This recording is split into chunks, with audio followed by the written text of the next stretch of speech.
Everyone, I am titanium. You shoot me down, but I get up. I am titanium.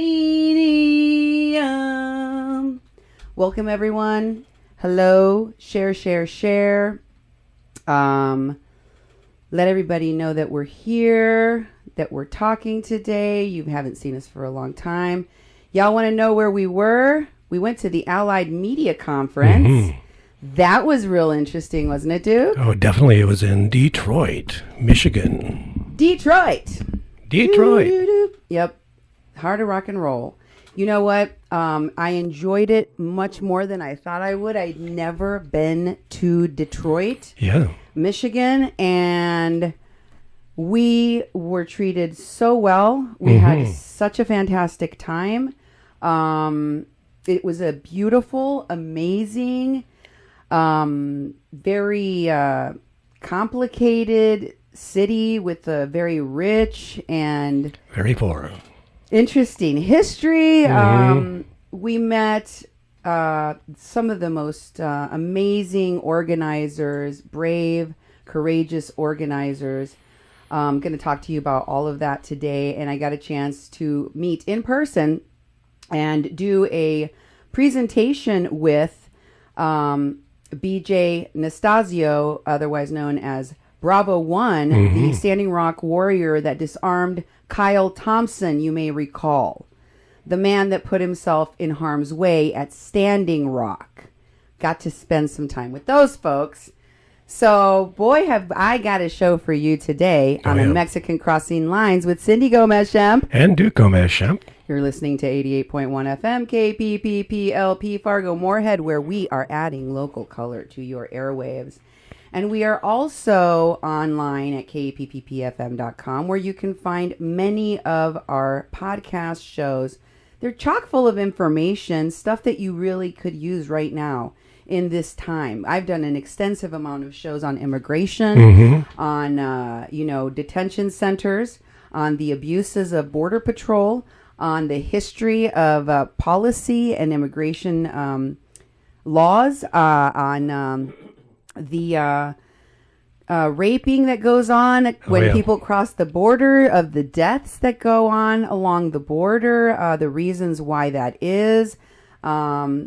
Boy, there's a lot of information. How can folks locate information, and how can folks send us information? That's right. Well, a couple of easy ways are a number at the bottom of your screen, 701-566-0917. That's a message line, so you can leave a message up to 3 minutes.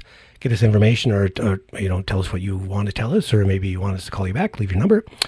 And so that's one way. Another way is to go to our Facebook, 88.1 FM Fargo Moorhead.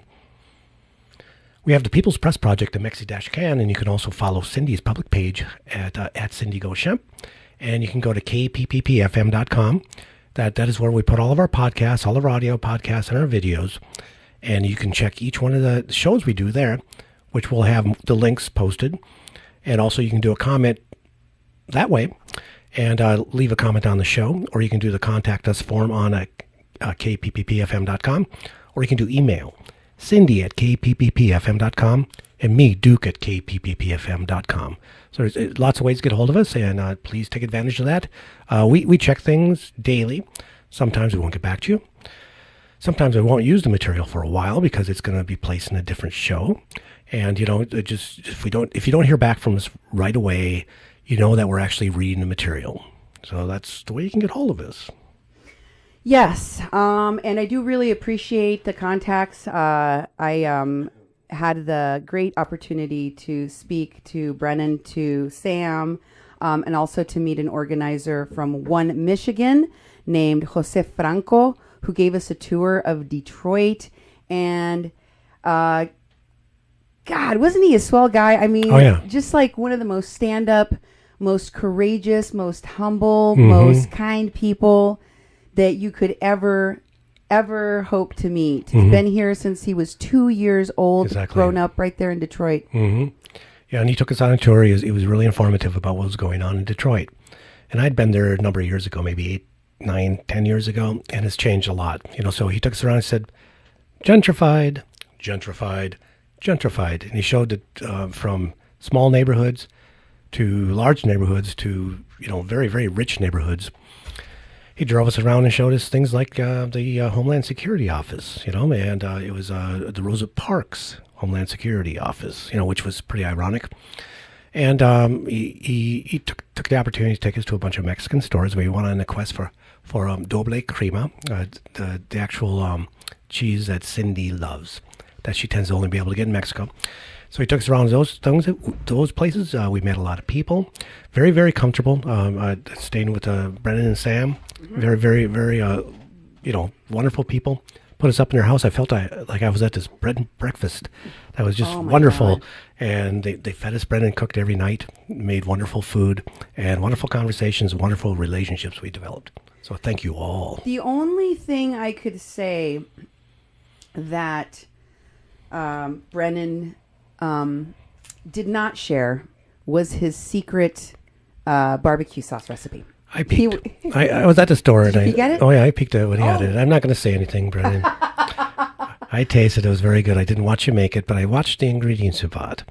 So I might be able to duplicate it. I was kind of surprised what you put in there, but, it's a secret. I will not share secrets. He's like my dad. He doesn't give away family recipes. He's like, why did you do that, Cindy? Why did you tell people how to make that? But I'm like, because I like to share. So we did have a really amazing time. But beyond that, what we learned, what we were able to do while we were there was so gratifying. We were able to work with an organization, One Michigan, and the organizers from One Michigan, the youth leadership from One Michigan. We met so many amazing people, dedicated, hardworking, that are fighting against racism, fascism, and the immigration policy that we have had so much suffering under ever since it was created. And so we have a group of very dedicated people of color in Michigan doing this work, and they're doing things that are much more courageous than anything I've seen in our community. Yeah. I wanted to bring that organizing power and skill back with me. I wanted to learn from Jose and from Sam. Here's a picture of us at the Allied Media Conference. I'm sorry, Sam and Jose at the Allied Media Conference.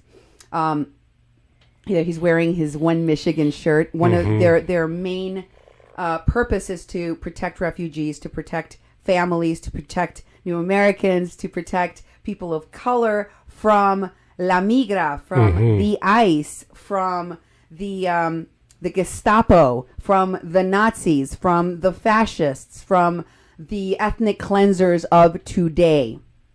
And one of the things that we talked about a lot while we were there was we need to stop mincing words. We need to stop parsing the edges of this discussion because we're uncomfortable about saying that someone is a racist or a fascist. But kids, I don't know if you guys been paying attention. We're putting babies in cages. Yeah. We are literally kidnapping children from their mothers and fathers. And then after we are listing them as unaccompanied minors, the monstrosity of what this government and this nation is doing to these children, to these families, is a human rights abuse of a magnitude that can only be called fascist terrorism, Nazism. I'm not going to put a bow on genocide. I'm not going to whitewash stripping families apart, taking babies from their mothers and terrorizing them. I'm not going to try to call a cage a picket fence because it makes Republicans or conservatives that want to further these Nazis' agenda of killing these children, of destroying their minds, of destroying their little brains, of doing them permanent harm, of taking their parents away and deporting them forever so that they can never see them, of taking brown children, indigenous children, and giving them to white people like white people have been doing since they came to this continent. I'm not going to sugarcoat that stuff anymore, and I don't want to be polite. I don't want I don't want you to play the devil's advocate. I'm not going to have polite conversations about this anymore. When I see a Nazi, I'm going to call a Nazi out. If you're doing things that support the current Holocaust 2018, believe me, I'm going to call it what it is. No more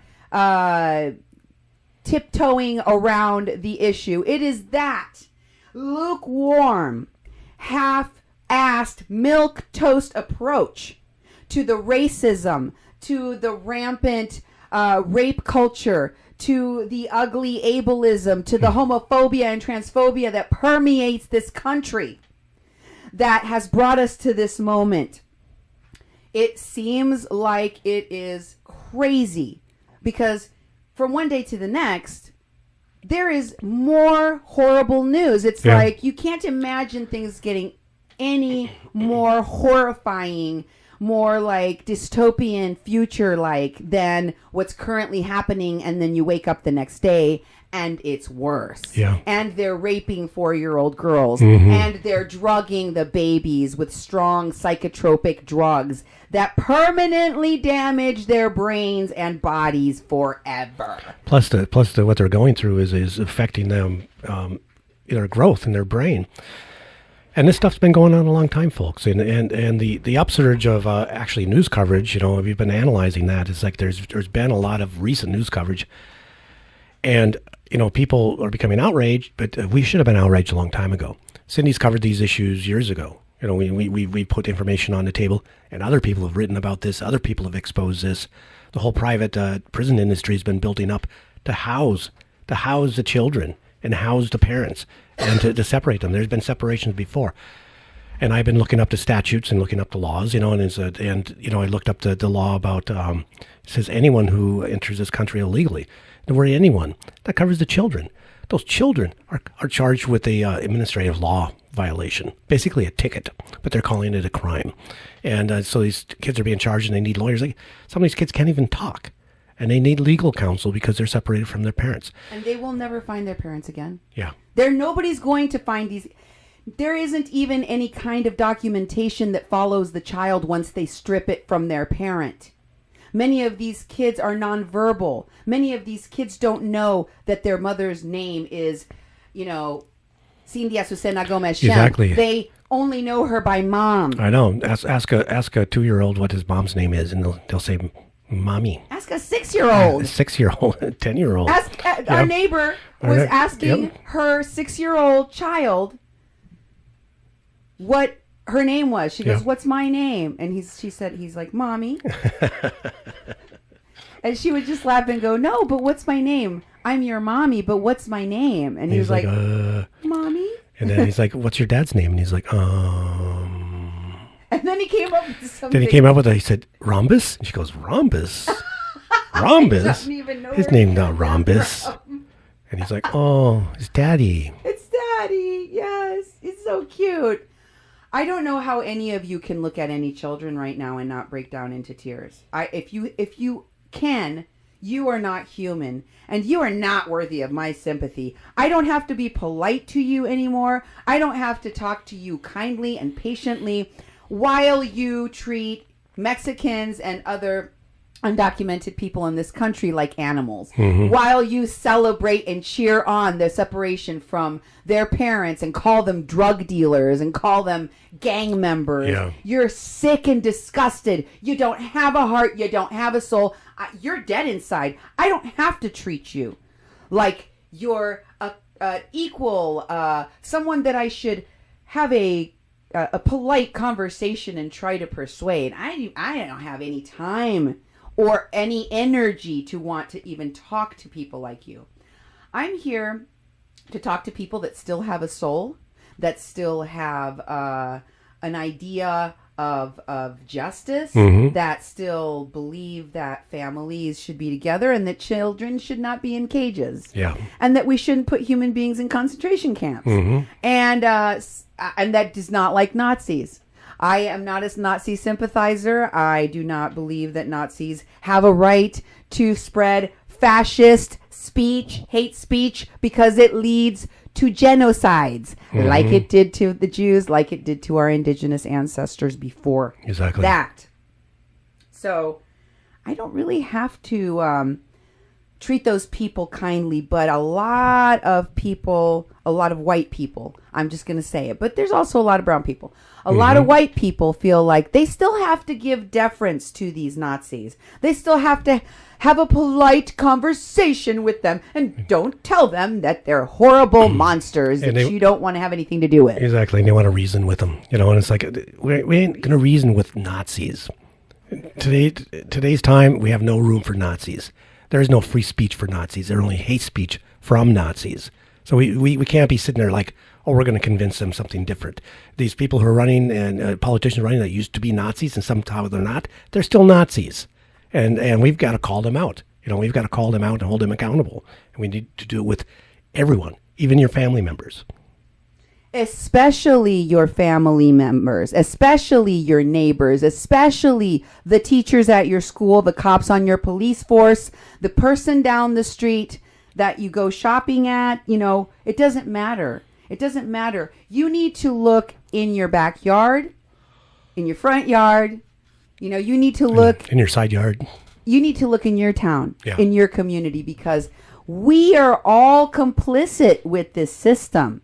We are all participating. As long as you're not holding your local cops accountable for profiling people of color, for terrorizing people of color, for being racist and abusive and brutal toward people of color and mentally ill people and homeless people and undocumented people, as long as those police officers in your community or teachers or employers or medical staff or any person working in the transportation fields like a bus or airline, etc., any of those people that can point you out to ICE or point you out to the cops, if you're not holding those people accountable, if you're not holding the barbecue Becky racists of your town, if you're not holding those people accountable, the kind that call the cops on people of color and send state-sanctioned violence that kills because they didn't like someone's tone, because they didn't like someone telling them they were a racist, because they didn't like someone telling them to leave them alone, because they're barbecuing in a park and they have every right to do that. Exactly. Because they're walking down the street and they have every right to do that. Because they're swimming in a pool and they have every right to do that. If you're not holding those racist barbecue Becky, Aaron Schlossbergs in your town, in your city, accountable, then you are participating in it. You are one of the participants in the current genocide, in the current Holocaust 2018. Hashtag Holocaust 2018. You need to hold the people accountable in the small things that they do by putting people of color in the hands of those in authority that can kill them or deport them, such as the racist barbecue Beckys of your town. But you also have to hold accountable the racist teachers, the racist cops, the racist doctors, the racist everybody, the racist judges, the racist lawyers, the racist everyone. You need to hold them accountable in your town. Do you remember when we had a person on the Moorhead Human Rights Commission that used to say, put another N-word on the pile? Yep. And it took them a long time to address it. People were so nervous to address it, and they wanted to remove him, and it took them a while because he said, I have every right to use that language.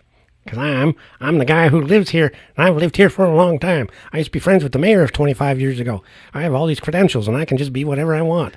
And he was on the Human Rights Commission, who was appointed by the mayor at that time, which is not the current mayor. And this guy was bad news. And they eventually did hold him accountable, but it took him a while. I mean, when people do that, it's not like this thing you spend 2 weeks filing paperwork on. You deal with it then. It's like training a dog. This is not appropriate. You've got to smack the dog then. Then he should have been dealt with then. But it went on. It went on. And what did it lead to? It led to the dismantling of the Moorhead Human Rights Commission. It led to the, and this was all after the separation of powers ordinance, because once we lost that because of Prairie Rose Seminoles sabotage, And the lies of Chief Ebinger, because he went in there and misrepresented the information. And, he was given it by Prairie Rose supposedly, but it was a way for him to continue to advocate for being able to throw undocumented people, because no one needs to stop an ordinance that separates powers of the federal government and ICE from the jobs of police. Yeah.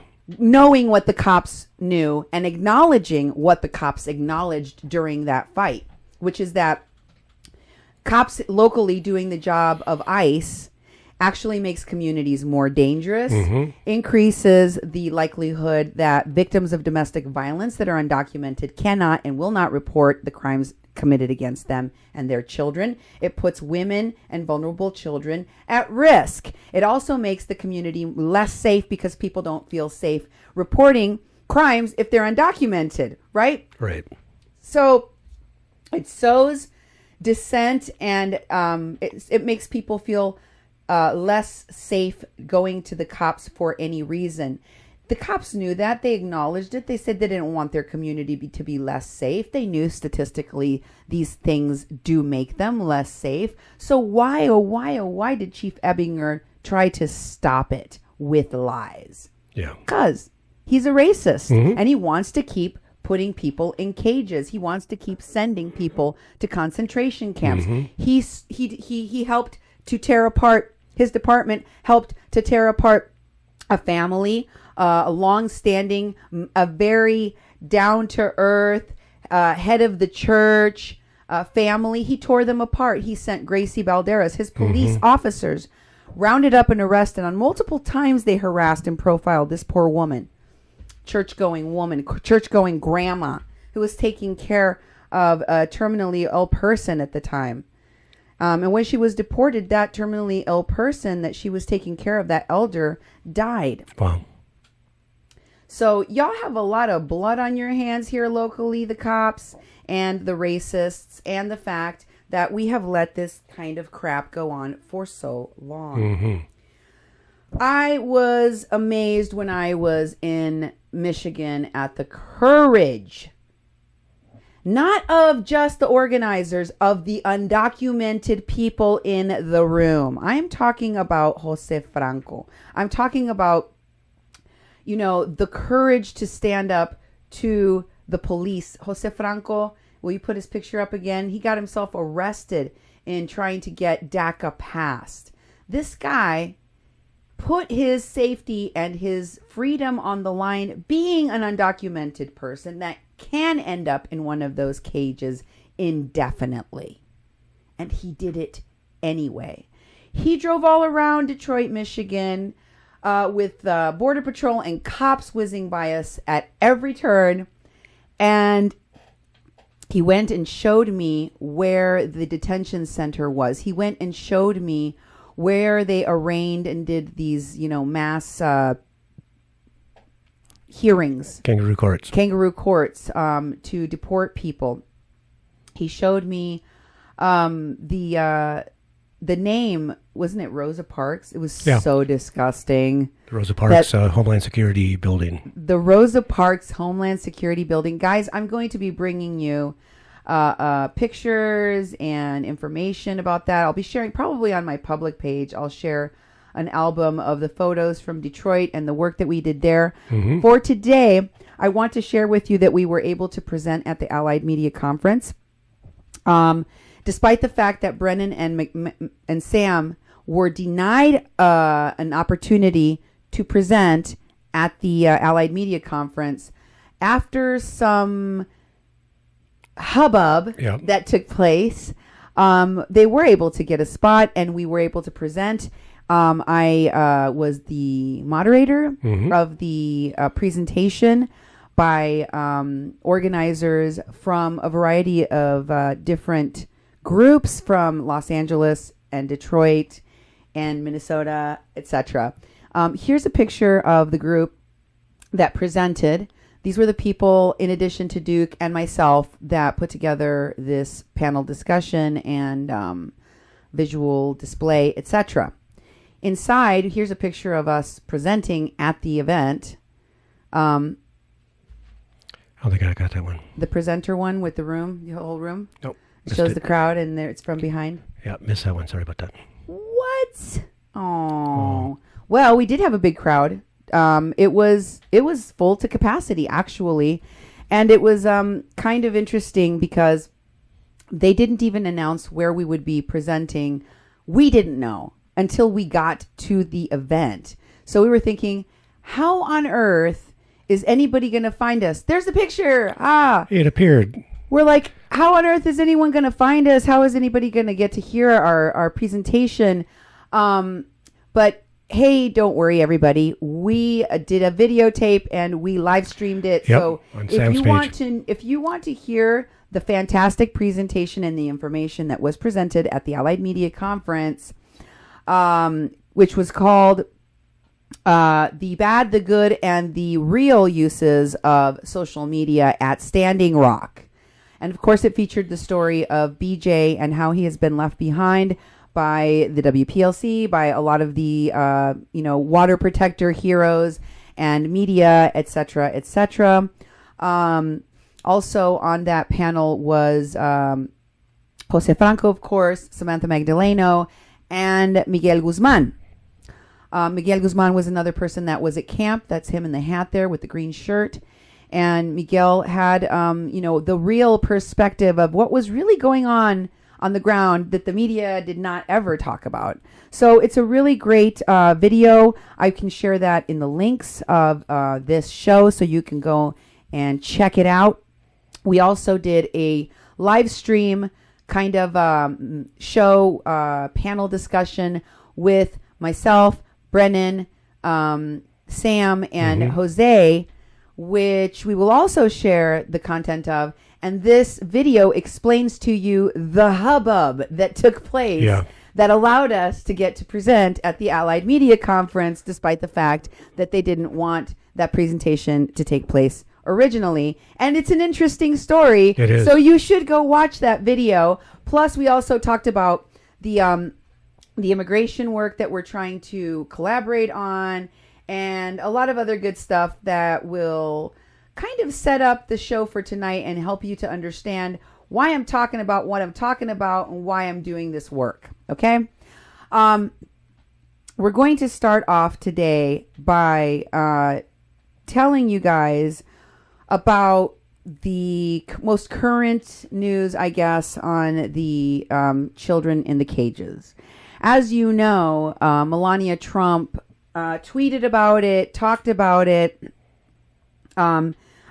Many people thought it was a sign of compassion on the part of the First Lady that was desperately needed. People were congratulating her left, right, and center. And, my God, thank you, First Lady, for speaking about it, for tweeting about it, for showing that you care.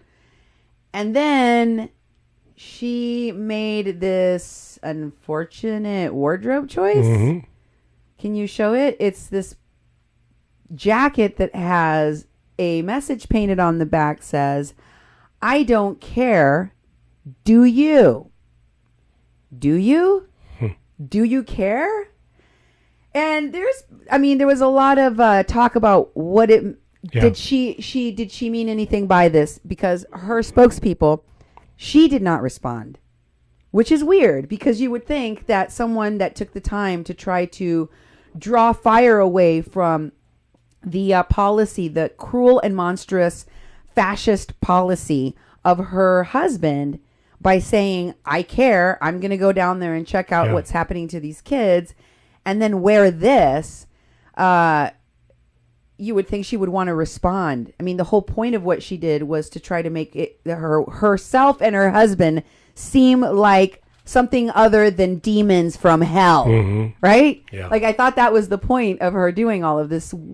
What's your take? Do you believe that this was an innocent fashion faux pas? Oh, not at all. And in fact, this the way Trump has been spouting off his hate and his hate messages, they think they can just get away with doing whatever they're doing. It's all lies. It's all they're saying stuff, and they expect the public to be so stupid that it doesn't mean anything. So what? That I was at a KKK rally. What's the big deal? They vote, and it's like for Melania to wear this jacket and actually be photographed in the jacket, and for the people in our camp saying there was no message. It didn't mean anything. It's like, are they going to start wearing swastikas on shirts and then say, oh, it just doesn't mean anything. It's just something I bought at the Gap store, at the end. And so I think that they are projecting that the public is so stupid that they can't see what they see and they can't hear what they hear. And, they operate that way. And, what they're doing is that they're creating more and more lies. And they're actually influencing some people. Some people are eating it up. They're being brainwashed. They've been brainwashed for years, and so they're buying into it. Like when it comes to Melania, it's like, oh, it was just a fashion statement, and it's not. It's not. All those things are messages. It's like saying that out loud. And then the way the Trump administration is, they say stuff out loud, and they say, we didn't say that. So they're full of lies. No, it's so disturbing. It's like, the president is a troll. I mean, yeah. He's trolling people. He's like gaslighting you and going, I didn't just say that. Like, he literally just said it, and then he goes, nope. And it's the same thing with this policy. He said, I cannot do anything about this. It's the Democrats' fault. The Democrats did this. The Democrats created this law, and they are the only one. Congress is the only ones that can fix this. There's nothing that can be done by me. Meanwhile, the country is bleeding red. Children are being ripped away from their parents by the thousands and disappeared. The government is moving children in the dead of night. The government is moving children in airline flights without telling the airlines. After the airlines said, don't do this on our airlines. We don't want to be part of the Holocaust 2018. Do not involve us. One of my friends, he's been on the show before, so I don't think he minds me talking about him publicly, who's a Jew. And who frequently talks to me about, the similarities between what's happening now and what happened in Nazi Germany, And he said, do you know what they called all of the people that simply voted for the Nazi Party because they wanted a change, not because they believed in... And, because they were anti-Semitic or because they wanted to, punish the Jews or kill them. They simply just wanted things to be different, and they didn't care how it came about. And then there was do you know what we called the people that stood by silently or voted for the Nazi Party because they wanted a change? We called them Nazis. Yeah. And I was like, yes, exactly. Exactly. You don't get a pass for supporting and or sitting by silently while genocide is committed in your name for the white people, for white supremacy, for fascism. You don't get to sit by and go, oh no, I don't have anything to do with that. I don't have to do anything about it. I can just sit here and stay silent. And the fact of the matter is, the truth is, the more I think about this, I realize that y'all been told before. I told you, somebody told you, this is what this racism is doing to us. This is what this is doing to our community. This is what's going to happen next. And you either looked at us like we were crazy or just ignored us altogether. Exactly. And then you get fascist Trump. That's why you end up with the situation you're in now.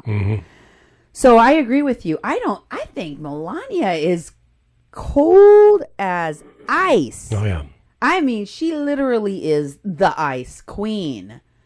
Where's that Narnia witch picture? Yeah. I mean, can we compare the two? Are they the same? Because this woman, how could she possibly do something so callous?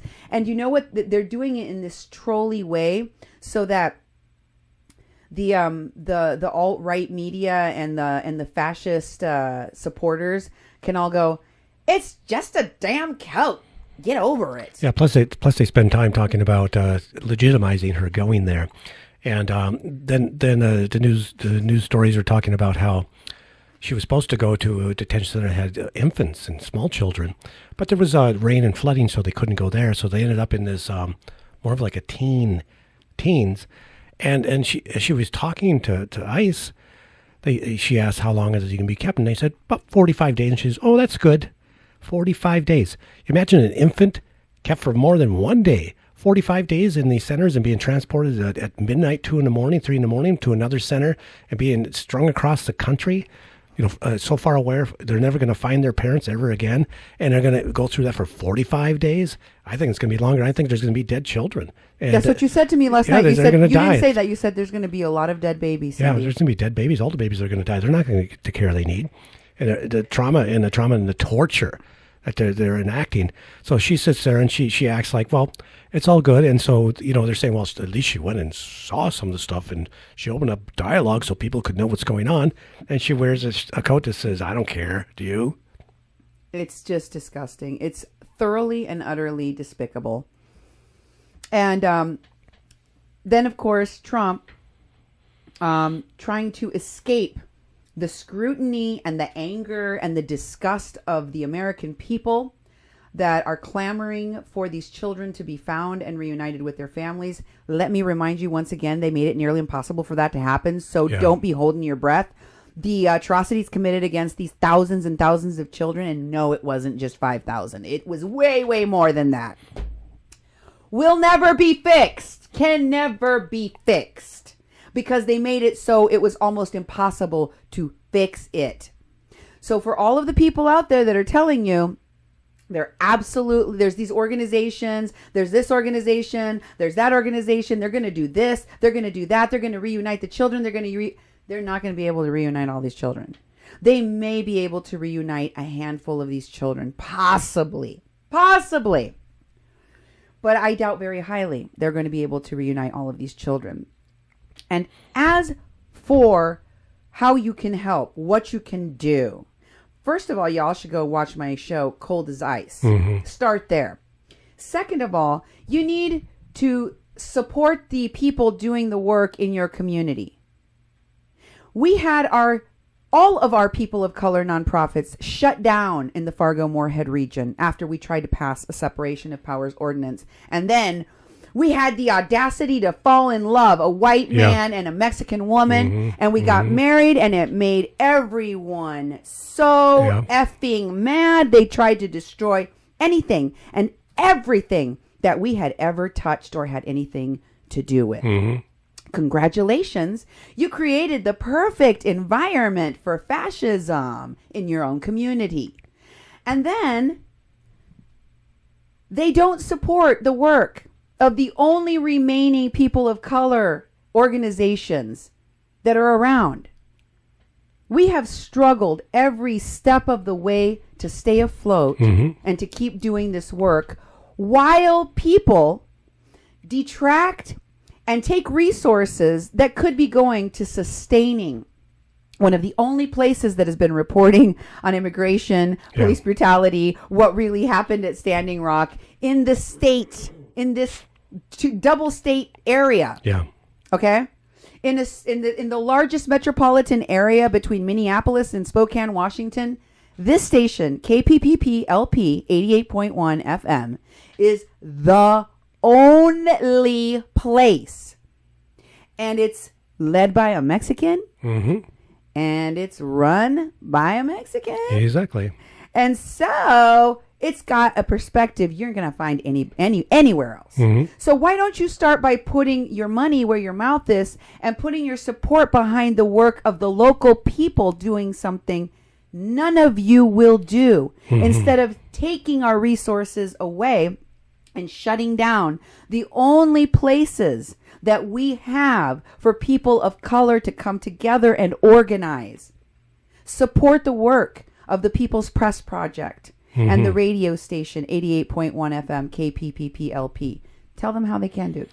Just go to our website at kpppfm.com. /donate. And we have a donation page there where you can make a contribution. And again, we are a legitimate nonprofit corporation. That's People's Press Project, and we formed the radio station. And the only way we could form a radio station is if we were a nonprofit for 3 years in good standing. And so we were in good standing. We had worked for 3 years, and then we applied for the radio station. It took additional 2 years to actually get to the point where we got approved. And we were one of a little over 1,000 radio stations that were approved across the whole country. So it was a really big opportunity for this community. We've had lots of people involved. And our media hasn't changed. Hasn't changed because of us, but we've actually put a lot of media out there. And sometimes they're forced to have to use our material. And we welcome anyone using our material. Yes. What is it? The Creative Commons license. Take our videos. Take our audio. Rebroadcast our shows. We aren't copywriting and putting a stamp on there and saying you can't do that because we're a nonprofit organization. We basically survive on donations, the benevolence of people in philanthropy. We've written grants. We're very accountable to the IRS and to people who give us money. And we're really small, and we've done so much with little amount of money, and it's incredible. It's actually incredible. So I encourage you to support us. Also, we mentioned One Michigan, who's doing excellent work. If you want to support an on-the-ground group, it's getting things done and getting people together and keeping families and people safe and dealing with confronting the people in power that are abusing their power. Fund the people that are doing that. And be wary. Right now, all sorts of GoFundMes are happening. I saw it last night. GoFundMes to help these families. Don't get screwed again. Don't fall into another Standing Rock where you give a Chase Lionize money to actually do the legal work or the Water Protected Legal Collective that aren't going to help people. Make sure it goes to the people who are actually doing the work. There are so many frauds and phonies. There are so many people that are just doing harm rather than doing good. And it's very hard to know, especially in a crisis like this, what you should do. But what I notice people will not do, the one thing they will throw money, good money after bad. They will support the wrong people. But the one thing they will not do is listen to a Mexican crossing lines. Yeah. The one thing they will not do is hear me confront them about how they're complicit in what is happening now. The one thing they will not do is publicly support what I am saying or help fund our work. That's what they won't do. They won't do that.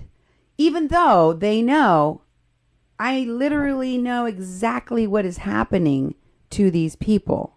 I am these people. I'm the Mexican crossing lines. Mm-hmm. And it always astounds me because I go to all these meetings, these town halls, these workshops on immigration, on helping undocumented people, on all of this stuff.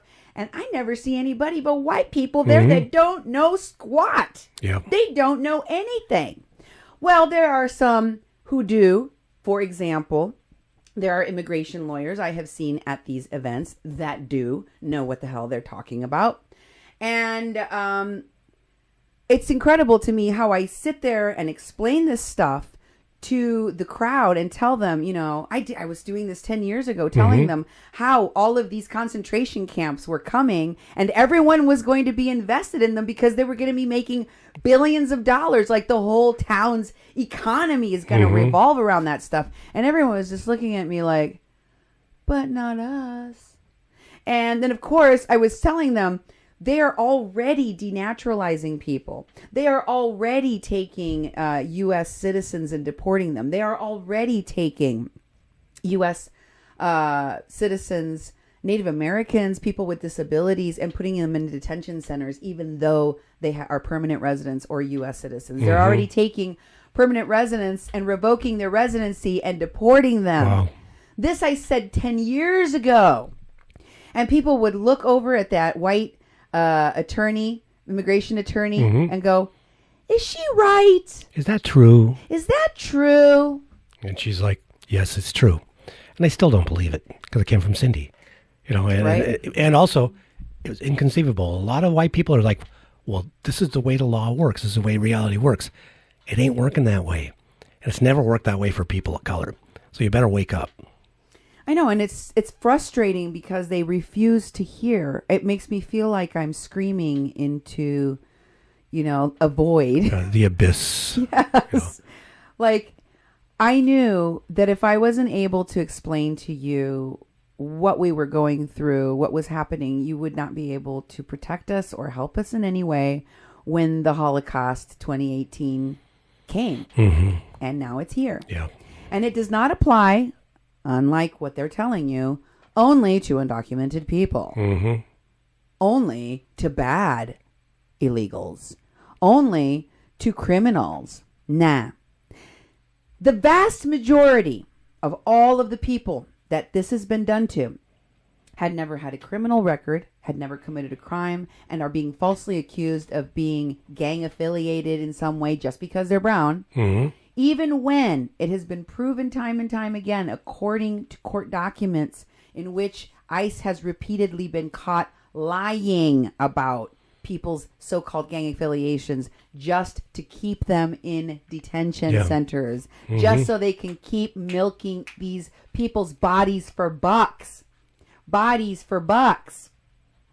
That's what's going on, folks. Yeah. And you're okay with that? Yeah. How can you be okay with that? I don't understand. So, let me go to this post by... it's a Trump sign that somebody posted, and it really does show the true nature of the terrorism that Trump represents. He's, that picture that shows the family crossing and always is associated with Mexicans coming into this country because they made a racist sign. They made a sign that equates Mexicans to animals in the Transportation Department of the United States. And nobody thinks that's strange. Nobody goes, do we have pictures of other kinds of humans crossing roads as if that was some, this is, it's racist. But anyway, this shows the monstrosity of what Donald Trump represents. He's stealing children. Mm-hmm. He's taking children. And the way people are reacting to this monstrosity, to this heinous genocidal crime, is shocking. It's shocking to a lot of people in America. One man, Clint Smith, expressed it thusly. He said, something that's important to remember is that there are many people who are thrilled by what this administration is doing. Not a small number of people, a lot of people. The people in your life may be outraged, but there are lots of folks feeling even more excited and emboldened.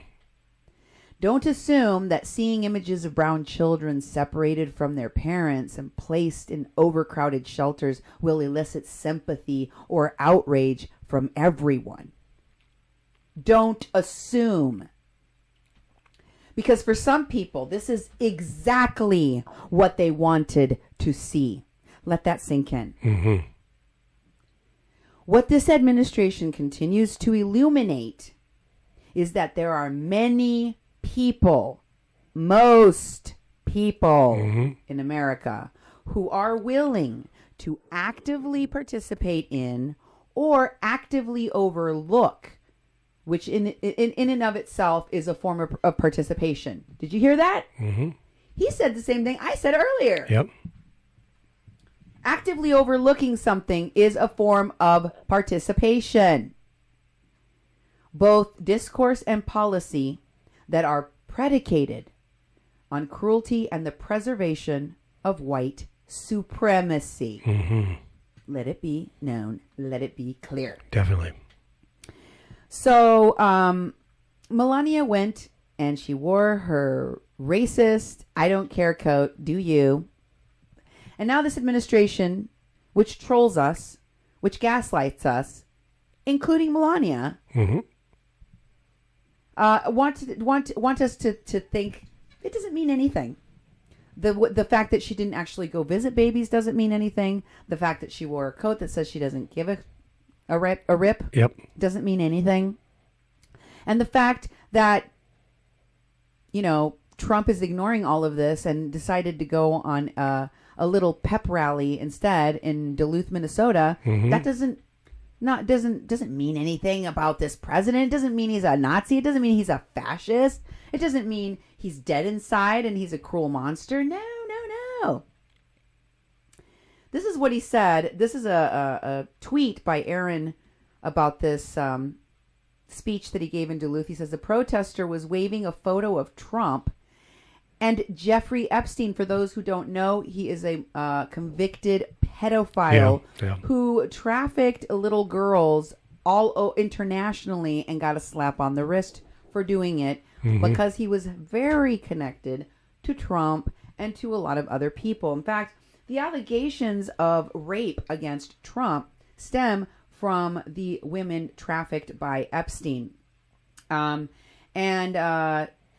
They rely on the testimony of one of the victims of Trump, who was also raped by Epstein. So this is a very interesting thing to have come up during a conversation about immigration, don't you think? Yeah.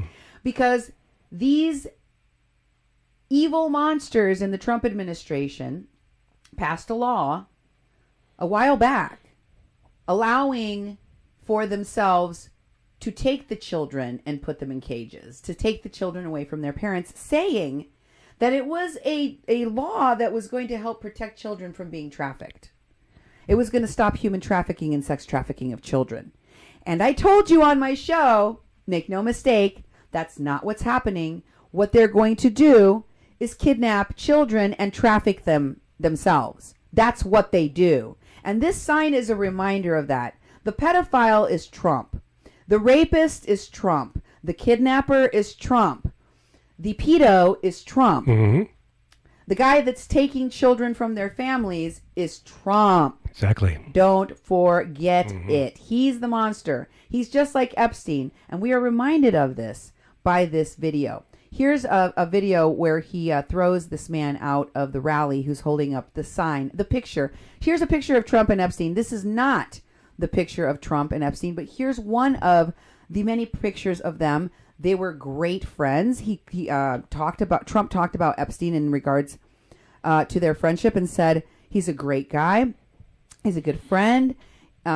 He spoke of him glowingly. He is a monster pedophile that abused and raped so many little girls, so many. They brought him several girls per day to rape. Yeah. That's how sick this guy is. That was one of Trump's buddies. And Trump wants to say that he has the moral high ground for protecting children? What? Here's a video of him throwing this guy out of the rally in Duluth. Listen. You have to mark up thousands of miles coming through Mexico. You come up thousands of miles coming through Mexico, and we're going to stop it. Get him out of here. Get him out of here.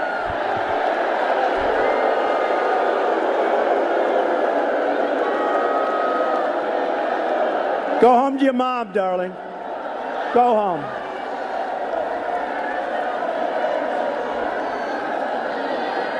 Get him out of here. Out.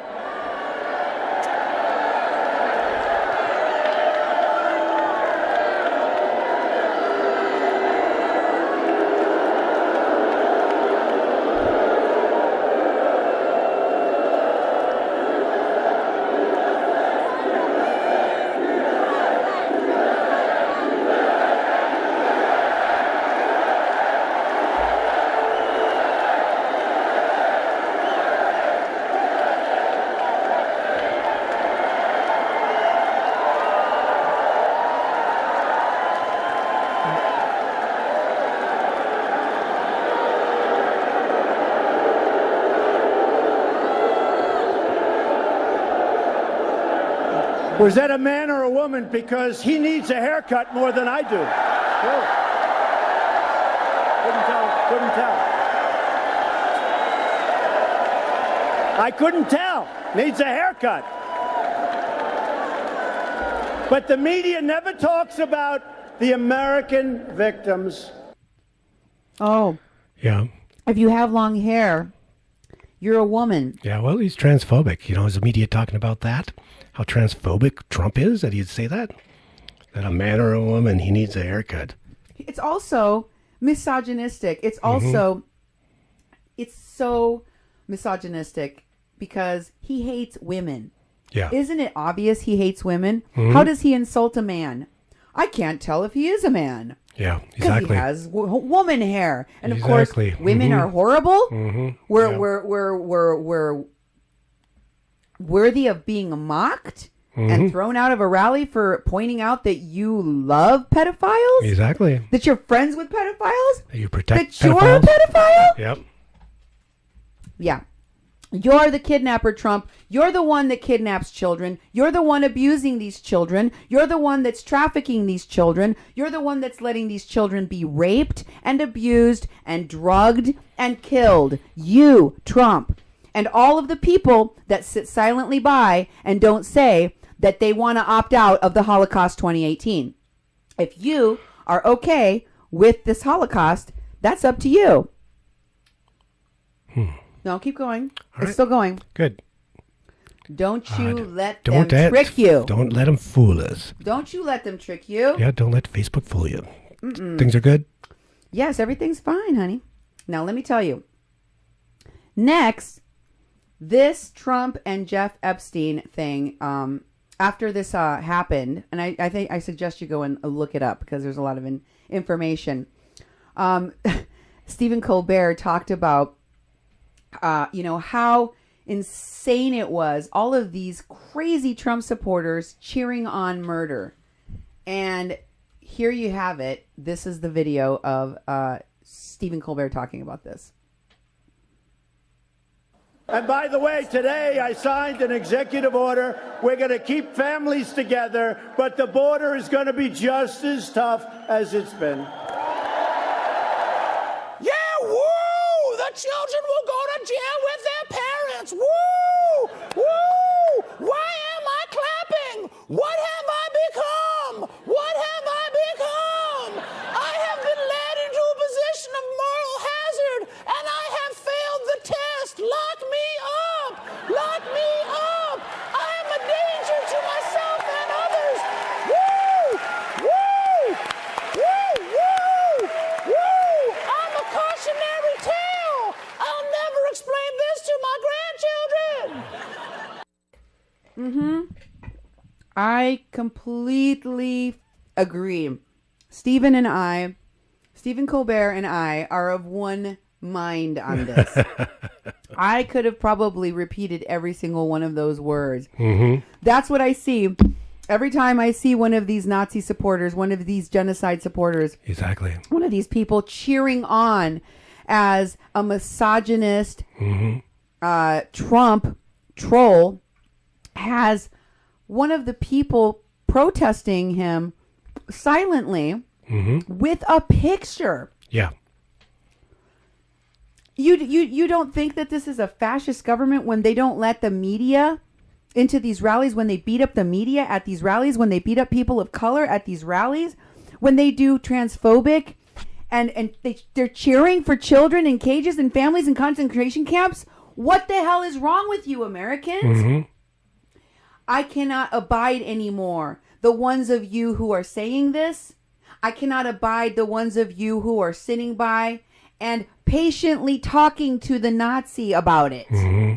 While you're letting the children die, while you're letting the Nazi cheer and dehumanize the dying children. Yep, exactly. Sorry, not going to do that anymore. Not for you, not for anyone. I learned something while I was in Detroit. I learned something from Jose Franco. This undocumented young man is putting his life at risk every day. He doesn't have a choice. And neither should we. Neither should you. You individually should be doing everything you can every day to help take those kids out of those cages, to help stop the government from putting more and more and more of them in, because that's exactly what they're doing. This executive order will only ramp everything up. I'm going to show that to you in just a moment. If you're just joining us, you're listening to A Mexican Crossing Lines with Cindy Gomez-Schempp And Duke Gomez-Schempp. on 88.1 FM KPPPLP Fargo Moorhead, where we are adding local color to your airwaves.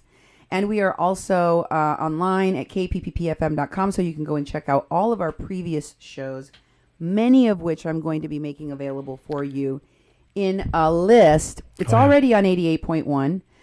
Duke's going to be making a web page for it. I'll be making a web page that has resources for immigration resources, and it'll be a lot of links and material that you'll be able to find easily, the stuff that we produced. Instead of hunting around, it's going to be in one spot, so I'll be getting that done in the next day or so.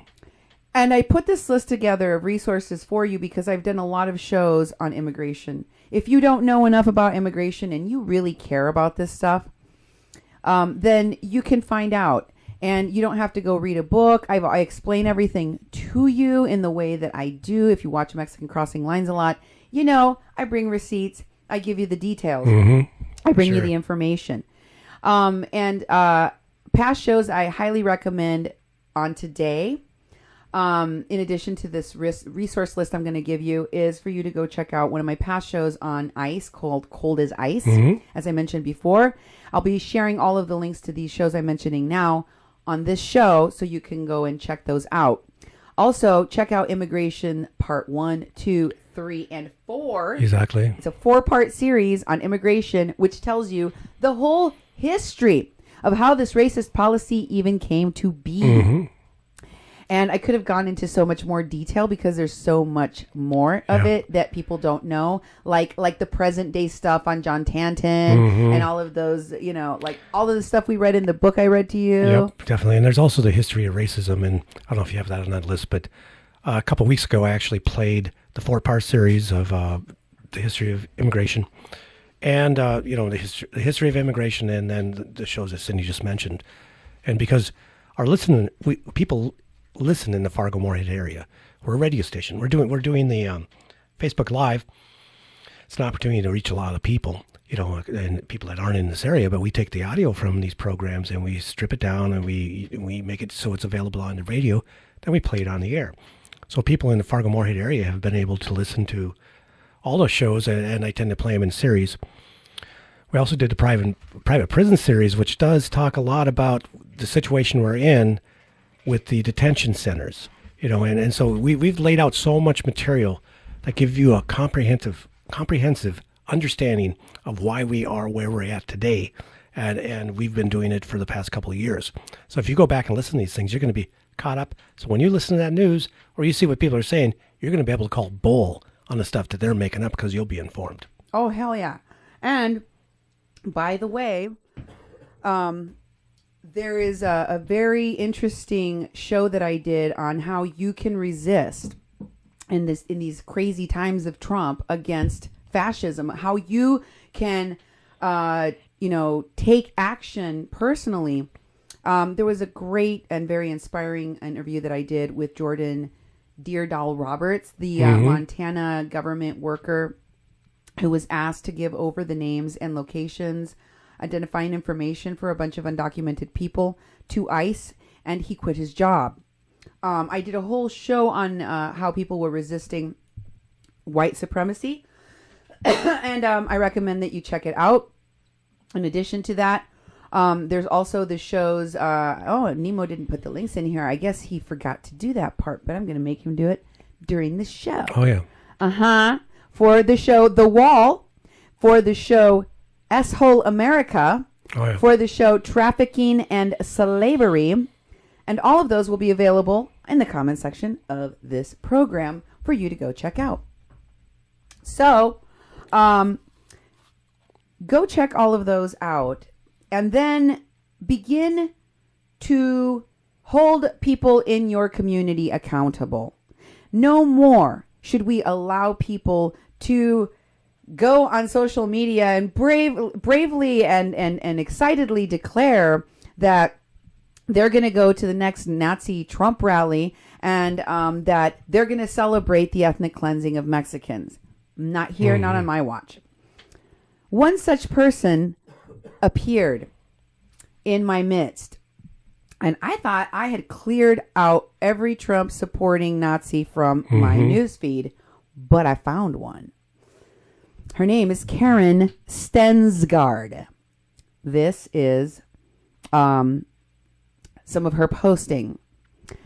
She said, to all my friends who think it's cool to boycott the Fargo Trump rally by holding 2 seats, you're helping Mexican drug cartels and the human trafficking of children by said cartels to the power elite in this country. And then she goes on to say, do you understand what that really means? MS-13, children as a commodity. Everything I have seen POTUS do in action supports the future of humanity. Obviously, this woman is a psychopath. Yeah. Right? Because she's talking about ethnic cleansing of children, separation of children from their families, the raping, the drugging, the abusing, and the killing of little babies as support in the future for the future of humanity. It's like there's no one home. Yep. Whatever was Karen Stensgaard, there is only a shell, and inside of it resides a Nazi-loving, a genocide-loving, a Holocaust 2018 supporting demon. Exactly. That's all that's left. And what she's referring to is Trump's coming to Fargo next week, and how they're arranging for you to go. They're going to be at, I forget what arena they're going to be at, but you can text your number to them, and they'll still reserve 2 tickets for you to be, accepted into the rally. And so what some of the people have done in town is they're like, well, let's all call in and get the tickets, and then don't go. That way we'll fill up the place, and they won't have anyone there. The place will be empty. And I'm like, boy, kind of lame-o. But that's what she's referring to in the post, You should know that. I should. Here's more of the stuff that was written. I mean, that's enough, right? Yeah. Isn't that enough? No, there's more. There's more, though. There's more. So somebody responded to her, horrified and disgusted, as did I. I also responded, not to her directly. What really upset me about this, even more than the fact that I still had a Nazi Trump supporter on my friends list that I didn't realize was a psychopath, was the fact that there were so many of my friends trying to convince this Nazi that she was a Nazi. Yeah. Like convince her, like, you're supporting ethnic cleansing, you're crazy. Yeah. And they just went back and forth. It was so polite, and they were not outraged. They weren't holding her accountable. They weren't telling her she's a liar. And she was like admonishing them, I will not have name calling, blah, blah, blah, blah. And then they were like falling into line, like, okay, well, let me beg you for the lives of these children. I'm like, don't you get that these Nazis are going to sit there and deny, and lie, and lie, and lie, just like Trump, while they murder people? Don't you see that? Why are you trying to negotiate with terrorists? Seriously. Yeah. What the hell is wrong with you? Who does that? Why? Why would you do it? Why is the question I have. So anyway, here's more of the post. This is what this woman, Kirsten, said to Karen about what she is doing. She says, no, it's ridiculous to post shiz like this and then tell people not to discuss it. We're at the point where people who support this garbage are now nothing more than horrible people. I'm ashamed to have kept you on my friends list, not knowing you're actually a white supremacist. I know, right? Wow. Kristen, I felt the same way. Girl, I was like, who the hell is this woman Nazi on my page? I was horrified. I'm like, how did this one get by me? Like, I'm so vigilant. Y'all know me. I'm a Mexican crossing lines. You think I'd be friends with a Nazi? Like, no. I had no clue either. Kristen, girl, I feel your pain. And then she goes on, she says, you support a sex offender president. You support someone who would grab your kids' genitals without their consent. You have no empathy or compassion for the children or parents who are legally seeking asylum. That's right. People who have legally come here. following the asylum laws are having their children stolen from them. There is no evidence that these parents are sex traffickers, and there is no data backing up that claim. It is pure ignorance. Good riddance. God. Yeah. I was like, Hooray. yes! That's a reasonable response. That's what you're supposed to do. Yep. We're all here to learn today. How do you clean your community of the Nazi near you, right? Exactly. Not hashtag Nazi near you. So hashtag Nazi near you, and then hashtag your Nazi, like I did with Karen Stensgaard, hashtag Fargo Nazi. Yeah. When I posted about her, so that people know, oh my God, where are the Nazis in Fargo? There's one right over there. There's one right over there. And we need to know. Pete Teft, another local Nazi. Yep. I post them on 88.1. Hashtag identify and show, document. Screenshots are forever. If these people are celebrating the Holocaust 2018, screenshot it so that later on, when all of this comes to an end and there is a reckoning, and believe me, there will be a reckoning. On that day, they can't stand with all of the people that stopped this horrible Holocaust, this suffering, this pain, these human rights abuses that put an end to this shameful period in America. And then stand with them and say, I was always against it. I think Trump is a fascist. He's a horrible man. I always wanted the babies to be with their families. I never supported that because we got your number, Karen Stensgaard. Posterity and history will remember you forever.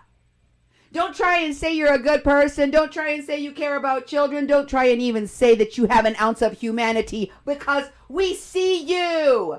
We're not stupid. I know. Y'all think that because Melania can wear that shirt, Melania, that Trump can lie repeatedly and still has all his followers intact. It doesn't mean all of us are blind, deaf, dumb, and mute. That's just the Trump supporters. The rest of us are still here with our five senses and our complete faculties. We can tell a fascist or a Nazi when we see one. We could tell. And we see you, Karen. We see you. So Karen goes on. I mean, these are more. I did not screenshot the whole thread. I told you it frustrated the hell out of me. I was like, oh my God, why are you even wasting your time doing this? Yeah. But here's more of what she said. She said, I haven't said anything in regards to white supremacy. I am saying that I am glad this issue is being addressed by his executive order. This is not a new problem. It will be a long road to correct it. But he's doing something to keep our country safe. No, he's not. It's not black and white or easy to deal with. And then Kip, who was one of the friends that I was like, Kip, no. Yeah. Stay away from the fire. You know? Exactly. He's sitting there giving her links, trying to... She's not going to open any of those links. When have any of these Nazis you've argued try to educate the Nazi. Exactly. When has a Nazi ever been there for the educational purpose? Never. That's why we have moderators. That's why we have rules on 88.1 FM KPPPLP. Go onto some other media stations page on their comment sections, and you will find it is riddled with Nazis and rape apologists and ableists and homophobes.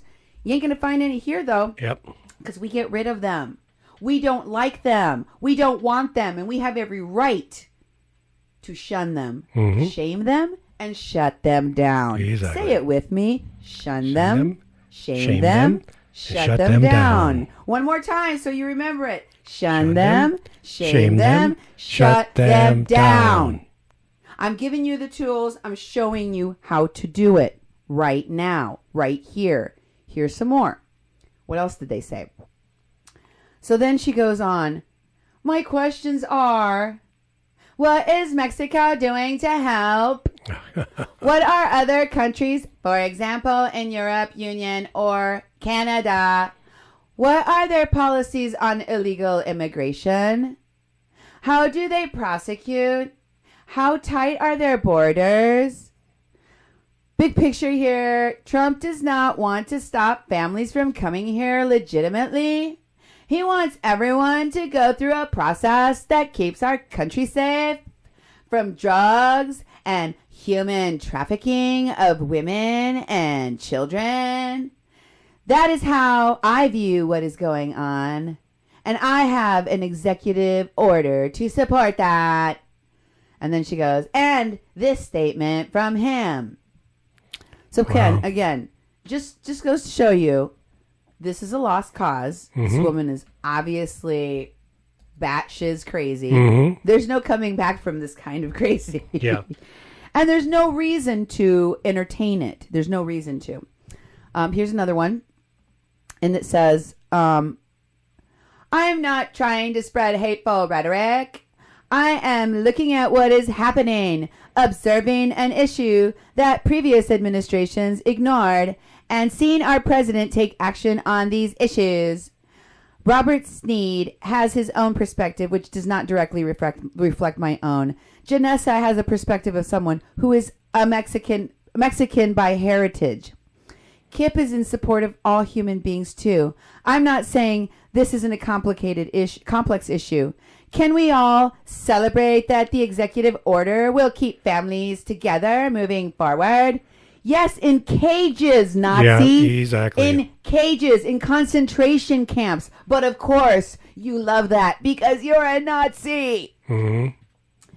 And this is the other friend of mine, a Mexican, who she's referring to as the Mexican perspective here, that responds to her saying, Karen, I absolutely will not celebrate this executive order because it was bogus to begin with. Signing this order has solved zero problems. I know my history on immigration and the history what the United States has done to my people. Yeah. And this woman doesn't respect your perspective. Yeah. She doesn't respect your humanity. She doesn't see you as human, Janessa, because you're a Mexican and she's a Nazi. Continuing. It says, somebody else said something before me, but I spoke to Janessa on this thread. I did not address the Nazi. I addressed Janessa, my friend. I said, Janessa, don't let Kip or this Nazi lady normalize the abuse, torture, and killing of Mexicans. Those who say to you, wait, I believe the Nazi may have a change of heart, want you to see the Nazi as human while they dehumanize others, while the Nazi continues dehumanizing babies and humans. This is not the time to find common ground with Nazis. This is the time to shun and shame them. I, for one, intend to document our local Nazis for history and posterity, so people will know who the local monsters were when and if our kids grow up to learn what happened in America. And then I posted a link to the teens in Virginia that were being drugged in ICE detention. Yeah. Not that soulless Nazi will care or even click on it, but I digress. And here's another post. And it's just me continuing that. Janessa says to me, I am just baffled and saddened. Yeah. I know. I can't believe they stayed in there talking to that Nazi for so long. I mean, it's like having a giant tick or a leech attached to you. It's sucking away your life. Definitely. Talking to a Nazi. Like, don't do it. It's like looking into the sun. Don't do it. Yep. So then, here is another thing that Janessa said. She said, I refuse to be guilt-tripped into feeling bad that racists are sensitive about being called racists. I know. That's why I just go to the point and call them Nazis. Yeah, exactly. Because that's what they are. They support fascism. And, while theirs are only hurt fifis because I called them a Nazi, people are dying for the very policies that they are cheering on. So I don't really care about their feelings. And Kip says, Janessa, you're right to call it out, and I appreciate your continued attempts to discuss the reality of the issues with... Next. Can you make that a little tiny bit bigger? With Karen. I'm always uncertain of how to deal with the systemic symptoms of racism. I believe racist ideals stem from long-standing conditioning. I truly don't believe Karen's intent is to demonize innocent brown people, though she is. Yeah. So then who cares? Don't you... Ah! Mm-hmm. Why is he trying to parse the edges of this? I don't understand. And he goes, though she is, I believe with a little more open dialogue, she would eventually come to realize the slippery slope she's on and ideals she's supporting. No! And while you're wasting your time doing that, children are dying. So I have to start looking at you a little sideways and wondering, what the hell is wrong with you? Yep, exactly. He goes, I don't know. I suppose I'm asking you, Janessa, how do we combat this type of conditioned, propagandized racism? The only way I've ever felt successful with combating it is through education. Nope, that's not how it works, white man. Yeah. I'm always trying to meet with minds and optimize. Yeah, but if you ignore what we tell you, then does it really matter? Yeah. How much you have meetings of minds? All you're doing is meeting and talking. You're not actually doing anything to help And us. this stuff has been talked about before and talked about.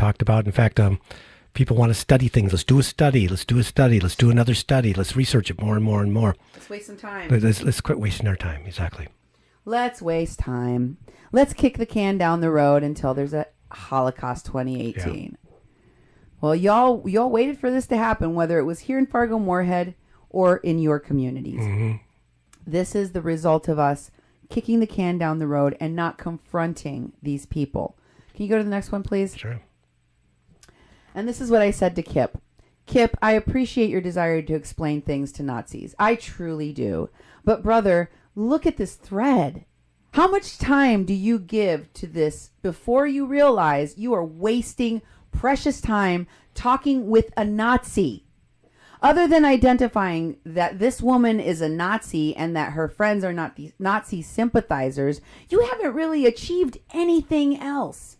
And for victims of this racism and oppression, like myself, it is painful to watch as good people with skill and power to combat racism in this community use it to patiently talk compassionately with Nazis instead of being effective. I, like Janessa, will never be in politics because all of them are corrupt. But a central premise of campaigning is that you go speak to the undecided, not to those who are already voting for you or to those who are already decided for your opponent. Karen is firmly in the Nazi alt-right corner. Why are you wasting your time with her and the Nazi sympathizers who defend her when you could be finding those who are the undecided? Those are the folks who are sitting on the sidelines, being silent or not knowing what to do. We need to reach those people who still have a soul, not trying to revive the already dead. Victims of oppression and people of color need to see folks like us creating safe spaces for them. Not for the Nazis of this world. Thank you. Wow. Thank you. Yes. Thank you. I'll pause for the applause. Yep. Give it a moment. So this is what we need to do. You can borrow that speech if you need to use it on a Nazi in your hometown. Yeah, exactly. And you can borrow that speech if you need to use it to talk to one of your well-meaning white friends that can't stand up to the Nazis in their town. Okay? Because it's time for this to stop. It's time for us to stand up to these people. Because lives are laying at stake here. Lives are at stake. Let me tell you what happened. Are those all of them? No, we got 4 more. Okay, go to the next one. Here are when I posted some of those screen captures on my page. I made a public post calling her out, hashtagging Fargo Nazi. So it went out onto the Twitter sphere, and then I shared it on 88.1 FM's page so that our local audience could see the campaign to hashtag, Holocaust 2018, Make sure that you identify the people that are participants in the Holocaust, those who are cheering it on, those who are kidnapping children, those that are working at the concentration camps that are holding the children, the companies that are profiting off of the concentration camps or off of the dehumanization of these people. I'm going to remember. I'm going to hashtag them Holocaust 2018. I'm going to hashtag them Fargo Nazi or Your Town Nazi. You know, insert your town with their posts. Put them out there so that they're out there forever. So that people can find them. Hashtag Nazi. So that people can remember the hashtag Holocaust 2018 and who supported it. Who was clapping for it? Who was cheering for the babies to go into the cages? Who was cheering for parents to be ripped away from their children forever? What monster was that? What was her name? Who was she that was calling parents gang members? Who was saying that children were lying? Who is this soulless human?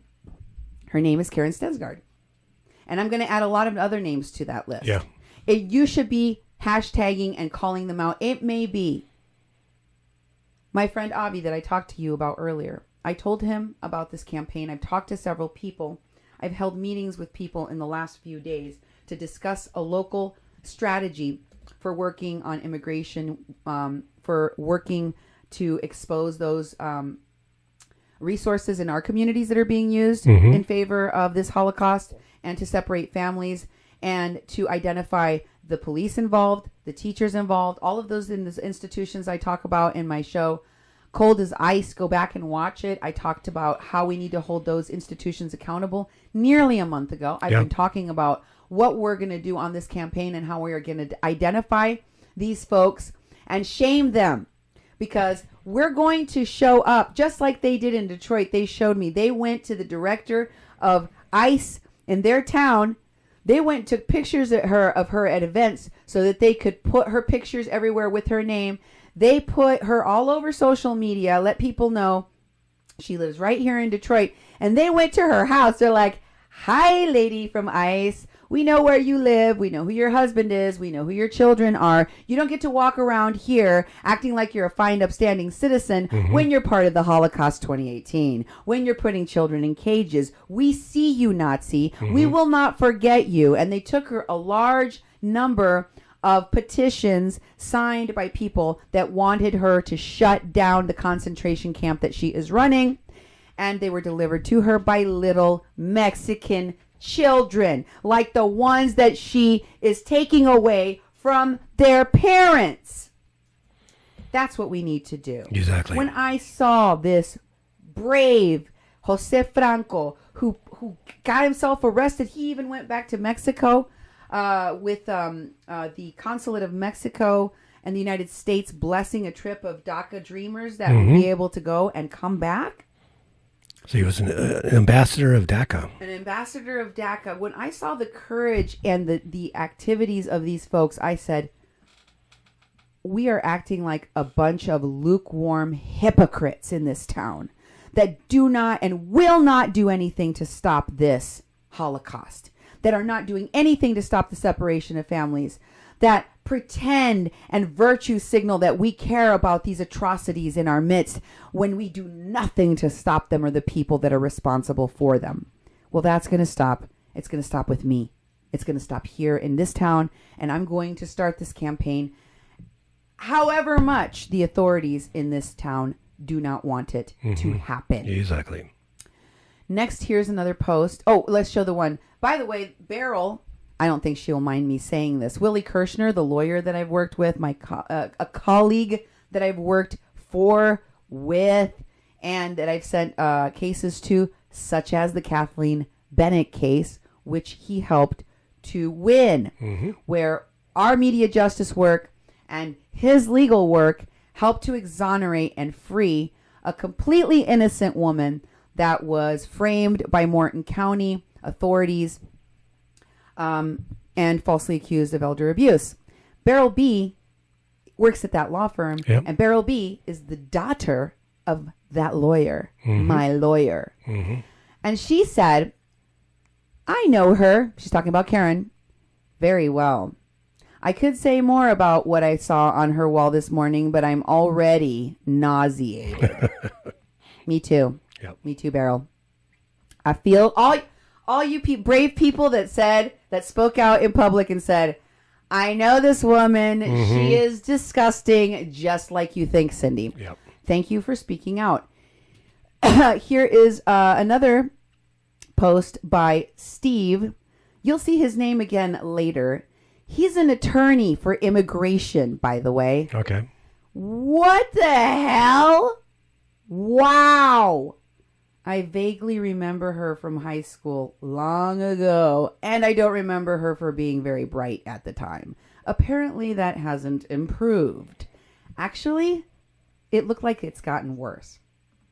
You take a turn talking now. Well, this is... to tell me what this is about. This is you Linda take a turn Clem. talking about anything other than this for a Okay, minute. well, no problem. You're caffeine, and you're talking a lot during the show. There's a lot of important information, and what's important about what's being laid out right now is that Cindy's showing these posts that were made, and this has only happened yesterday. And she's she called out a Nazi that was actually posting on Cindy's timeline.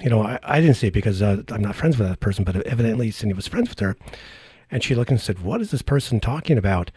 And saw that, my God, I don't want to be associated with her. So she exposed it. She said, hey everybody, look at this person, what they're saying, and what impact it has in our community. And if you're friends with her, people do this all the time on Facebook. If you're friends with someone that is really against me, I'm not going to be friends with them. And if you're my friend, don't be friends with them. Get rid of them. Don't unfollow them, block them, do whatever. But if you're going to persist on being with that other person that hates me, we can't be friends anymore.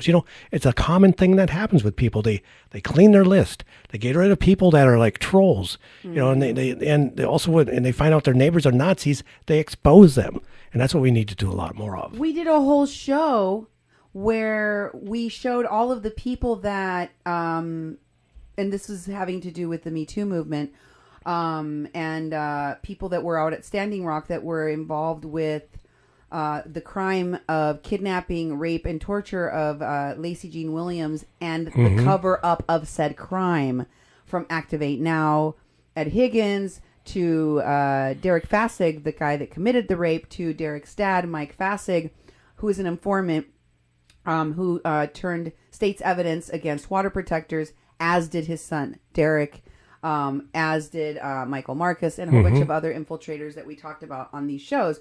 So when people are found out for what they are, to be these infiltrators, these rapists, these frauds, these criminals, or Nazis, they have been exposed publicly on social media. They have been called out. News sources across the country have exposed and ridiculed and publicly shamed people like Barbecue Becky. Oh, yeah. People like Aaron Schlossberg. I mean, can you think of any more? There's a whole bunch of these stories, but there was many people on social media at Standing Rock that have their own large following, like Joy Brunn and Renee Locke, etc., that publicly called out people who were rape apologists or who were involved in these crimes. Yep.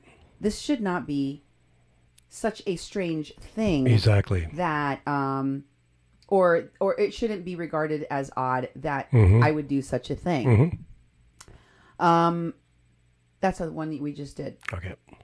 And the next one, this is the Facebook profile of the woman who was one of the Nazi sympathizers that I referred to in my post. Okay. That supports this Karen Stensgaard, and following my posting about her Nazi friend, her Nazi woman friend, wrote to threaten me with a lawsuit. Y'all see how often white people want to use state-sanctioned power to try to threaten people of color if we do not immediately comply? We can't tell them that what they're doing, which is advocating for and cheering on ethnic cleansing of my effing people, we can't say this person is a Nazi that advocates for the ethnic cleansing of me, for the murder of me. I can't say that because then she wants to threaten to sue me. immediately wants to threaten to sue me. Remove that post, as you will be contacted by our attorney because of your slander against Karen Stensgaard. Slander? What? Posting her own posts? Yeah. Supporting ethnic cleansing? What? Those are her words. It's not my fault that she's a Nazi. Those are her own thoughts. Those are that she likes Trump.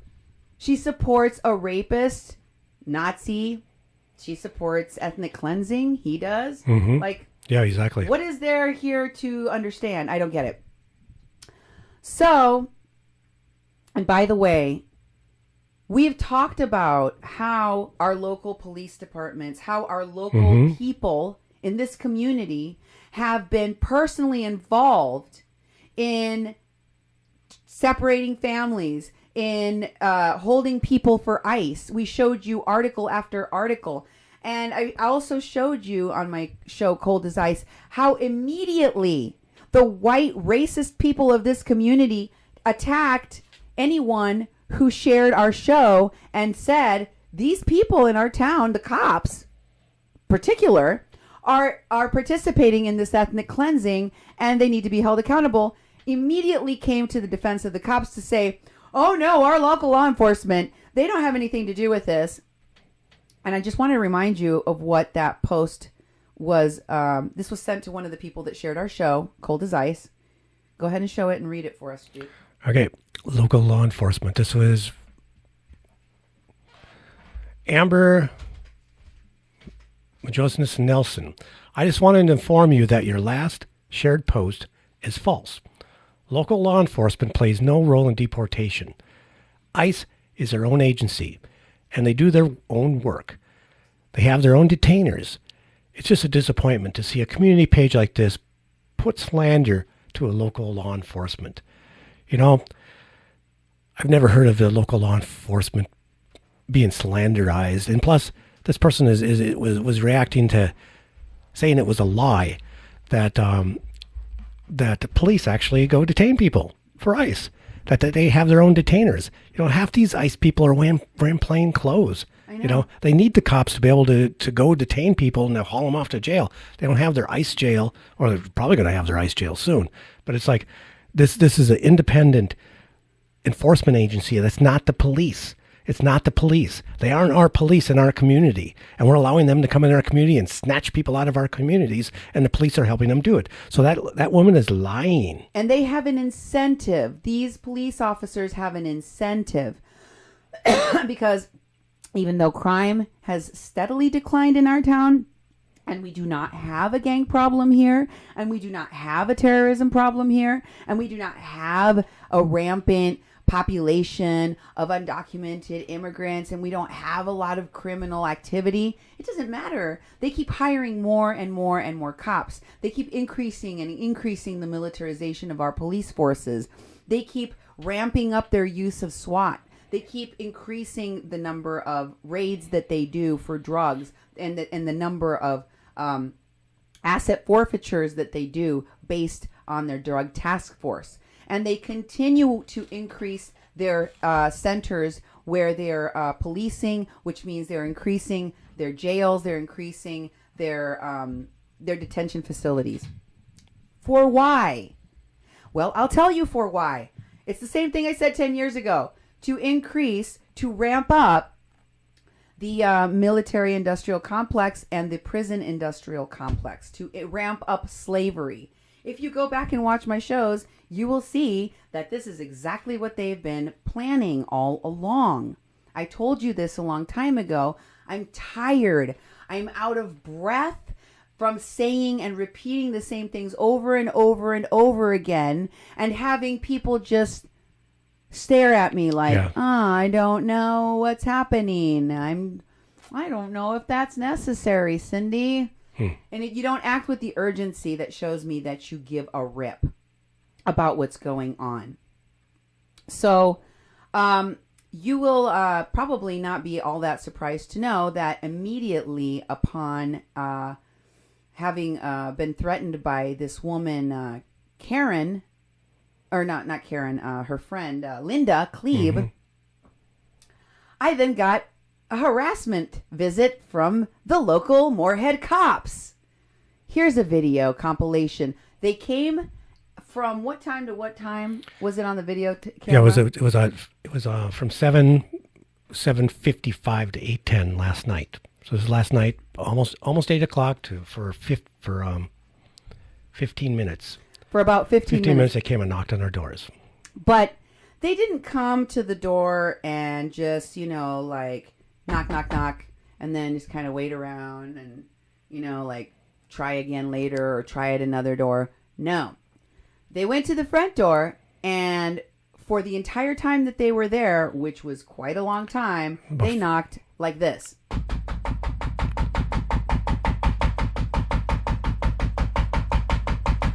Like a effing jackhammer. Yeah, and we have 3 doors, and they went to each door for about 5 minutes each and did the same thing. Continuously From door to and door. threateningly, as loud as they effing could. Okay? Here's a 6-minute compilation of the video of what they did. Yeah, and there's no audio. There's no audio. I just wanted to give you the context of what was going on sound-wise. So we can talk when it's happening I'll talk when it happens. Well, this is last night about 5 minutes to 8. And this is the Moorhead Police Department.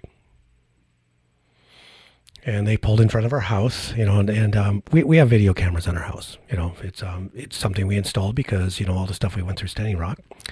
And thanks to a friend who made some donations, we were able to get video equipment and take care of having some sort of security. A second Moorhead police officer pulled up and went over and talked to the other cop, and so at this point I'm like, okay, everybody hunker down. So the Nazi lady called the police. Yep.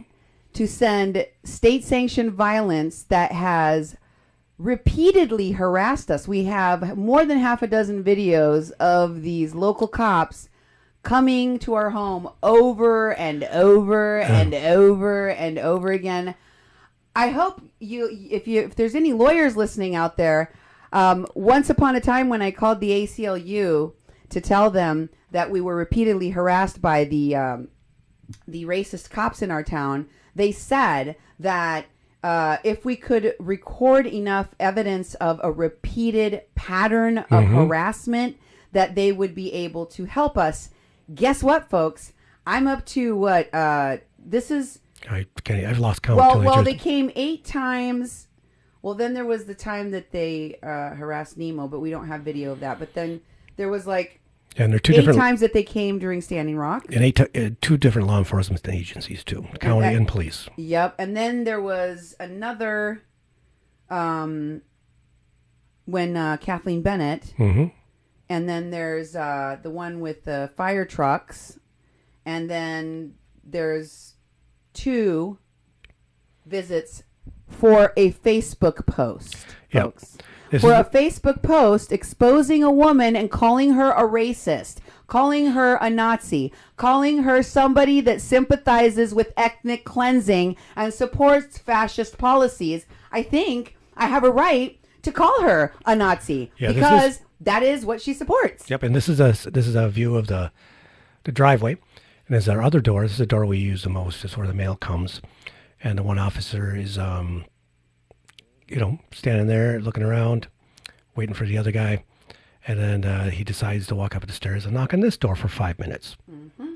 So he starts knocking on that door. Right there is our sign, KPPP LP 88.1. If it's by appointment only. They know that they're coming to a radio station. They know that they're harassing a journalist, and they know that they're harassing the host of A Mexican Crossing Lines for reporting information in the news in our local area. They know that they've repeatedly harassed us and that we've captured it on film. Do they care? Nope. Just like Melania's jacket said.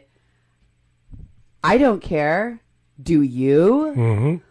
If someone calls them and wants to enact them to go and use their police powers to harass innocent people on behalf of racist Nazis in their town, they are here for that all the time. They're ready. And they're willing. This is our back door.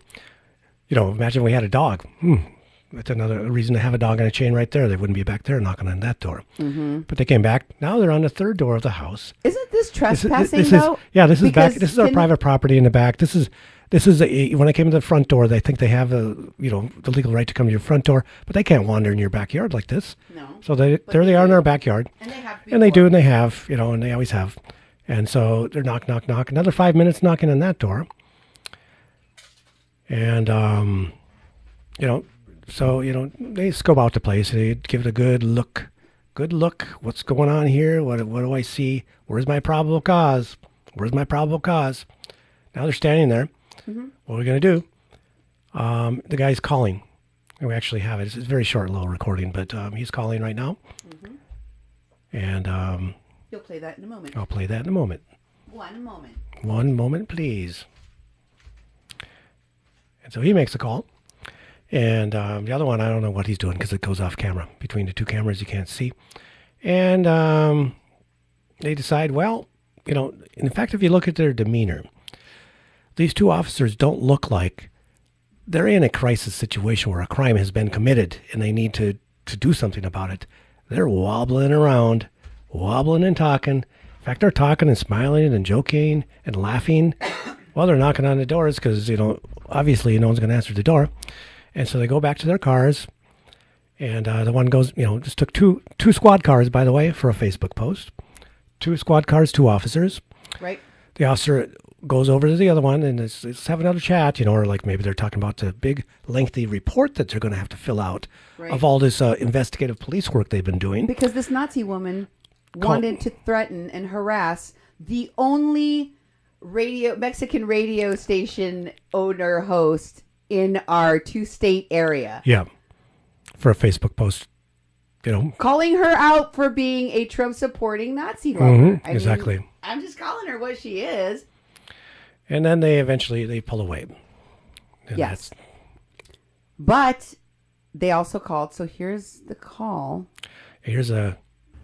Hello, this is Officer Van Dyke, Moria Police Department. I'm looking to speak to Cindy in regards to harassment. If you could give me a call back, I'd appreciate it. Phone number is 218. I'm looking to talk to Cindy. I'd like to harass her personally if I could. That's right. I feel like I have the right to do that because I'm a white supremacist supporter. I'm a white supremacist enforcer. That's what I do. That's what I do. That's who I protect and serve. Now, that was last night. And just before our show tonight, this is what happened. Right before we went on live, he's back. Mm-hmm. It's a day later. This is, about a couple hours ago. It's probably an hour before we started the show, but we're going to start. It was 5 to 8 when he came. We were going to start at 8. We had to stop at that point because there is a law enforcement at our door again. And same thing. He knocked. He didn't go all 3 doors this time, though. He only went to 1. Knock, knock, knock, knock, knock, knock, knock, knock, knock, knock, knock, knock, knock. Yeah, he wasn't like... Did you see how he put his hand down? Yep. The other cop just went, knock, knock, knock, knock, knock, knock. Like he was being really loud and obnoxious. This cop did not do that. Thank you for not being an obnoxious cop. Mm-hmm. Thank you, sir.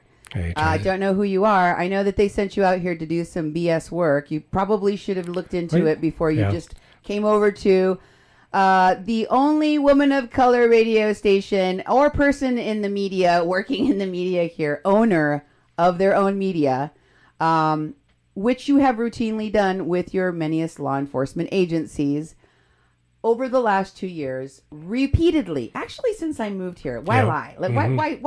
Why kid around? Mm-hmm. And I don't have any kind of criminal history, so you would think that all of these repeated contacts where they have groped me, where they have threatened me, where they have harassed me, where they have unholstered their guns at me, mm-hmm. where they have put my children's life in jeopardy, where they have threatened a vulnerable woman that was facing 20 years in jail when she was in my house, etc., etc., etc. I wonder when it is that a Mexican in this town will be allowed to do their reporting without being harassed by the local cops. Do you know when that'll happen? Do you think it'll be before or after the Holocaust 2018? I don't know. I don't know either. Here's what I do know. I got a hold of my lawyer when this happened. I was sitting here ready to go live, and I even said to Duke, just go live. I don't have to answer the door, because I had contacted him when this first happened. I contacted them when this first happened, way back when the whole Standing Rock thing happened, and they said if they don't have a warrant, if they don't have any, reason to talk to you or to come into your house, you don't have to talk to them. You never talk to the cops without an attorney. Ever, ever, ever, ever. I know that is a paralegal already. But of course, the lawyer confirmed to me that I didn't have to answer the door and I don't have to talk to them. So I didn't. And I didn't this time. And I notified my attorneys about it. And they said, oh, for Pete's sake, why is this even happening? This is crazy.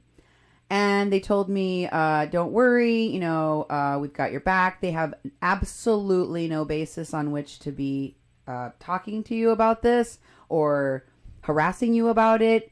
Call our office, even if it's after hours, if the cops keep harassing you or even look at you in a bad way because of this Facebook post. And they told me that the cops need to call Willie Kirshner, who's my attorney, if they wish to speak to me. If you want to continue to threaten and harass me, you will have to do it with my attorney present. Don't bother coming back here and trying to stop us from broadcasting our show, shut us down, or keep us from exposing Nazis in our town just because you cops support white supremacy. You need to let us do our jobs and report the truth. So there is a note taped outside of our door now that instructs the police to stop harassing us, and that if they want to speak to us, they need to go and talk to the attorney. My guess is that will probably end their need to speak to their pursuit to even talk to us, because it's bogus. Yep, exactly. And I just showed you everything it was about. Yep, and also this is not the first time that we've had police come to our house. We've reported on that before. We showed, when Kathleen Bennett was here, we showed the fire department. But I did take a couple video clips, just really short video clips of the variety of law enforcement who's been coming to our house for over the past year. Yeah, and here we go. A compilation. That was it's only 40 seconds long, but that was the one where Kathleen Bennett was here, and we had started a fire in our fireplace in August, so it was almost a year ago. And they showed up, and the guy said, "There's a fire in your chimney," and I'm like, "We have a fireplace." And those firefighters were walking up with hatchets. This is another time, actually, earlier, where the county sheriff was coming to our house. He waves at the camera, and this guy started walking up to the door. This guy came 3 times, and I think they came a total of 6. And this is another one that actually came with another officer that frequented our front door, and we had many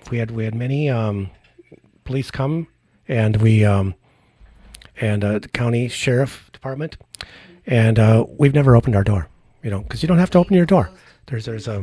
There's in plainclothes people with goons coming to our house. Some guy tracking me down in a parking lot with a big truck, another goon. Mm-hmm. And, trying to serve some sort of papers or something, because and just mail it. If it's important, mail it, And so. But they never did mail it. No, we never got a notice of anything. And now here we are when Cindy makes a Facebook post and tries to hold a local Nazi.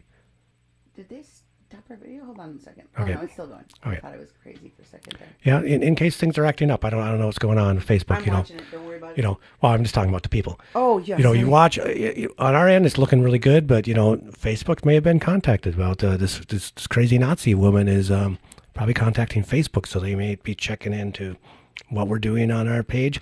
They might be throttling us, because when we have good numbers and we have good stream, everything looks good, and it's jagged on your end, that ain't our doing. It's someone else's. There's a lot. I'm from Muscatine, Iowa. Like, you can look me up. I've been doing what I do now my whole entire life.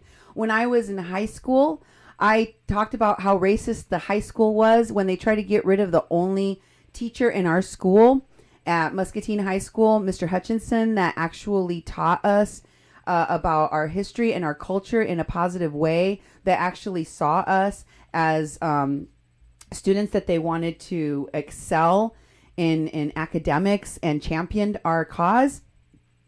I went in front of the school board and I called out the racism in the school. And I remember that the cops in that town, and one in particular, Officer Hammer, yes, that was his name.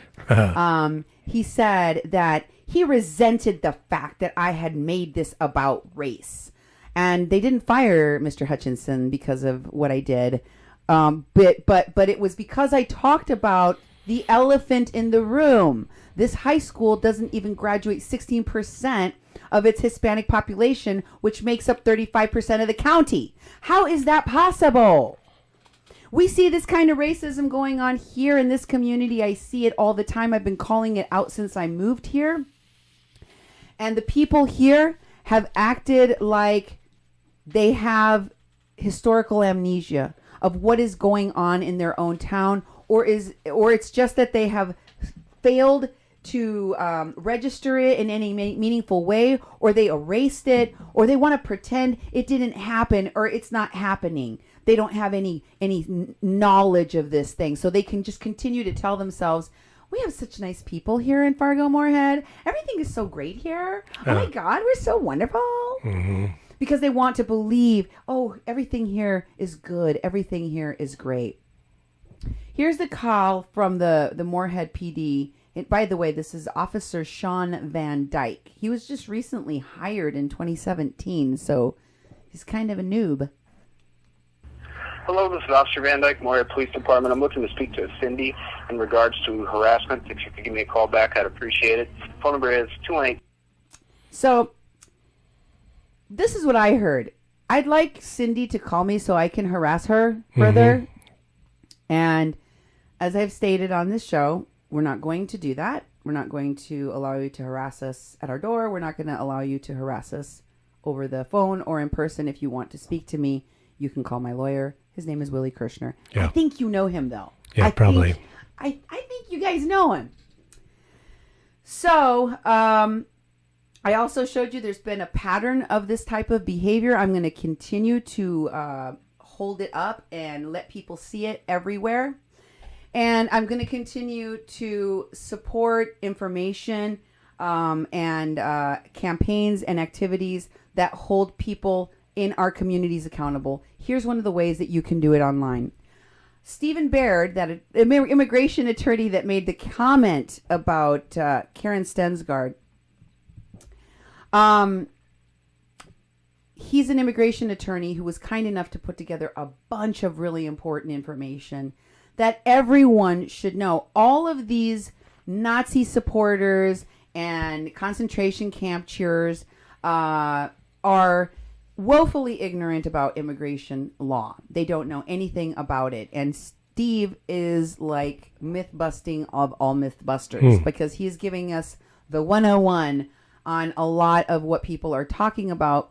And you should know this information, share this information, and learn this information so you can shame them, shun them, and shut them down when they use some other crazy nonsense to justify putting babies in cages, okay? Here we go. Stephen Baird, thank you very much for doing all of this free pro bono education of the public. Can you make that bigger for me, please? I'm trying. Okay. You're going to read it. Okay. You're going to read it. I'm Go ahead. Really hot. Okay, I'm gonna do it. Good. Good. To be great. This is Steve Baird. There's been a lot of misunderstanding, misinformation, and just general ignorance about immigration going around for a long time. But with the most recent changes in immigration policies, the general public outcry about it has only gotten worse. So, what is happening? Starting in late January, February of this year, the Trump administration started piloting an undisclosed program at certain border regions in the Southwest. He has a link here.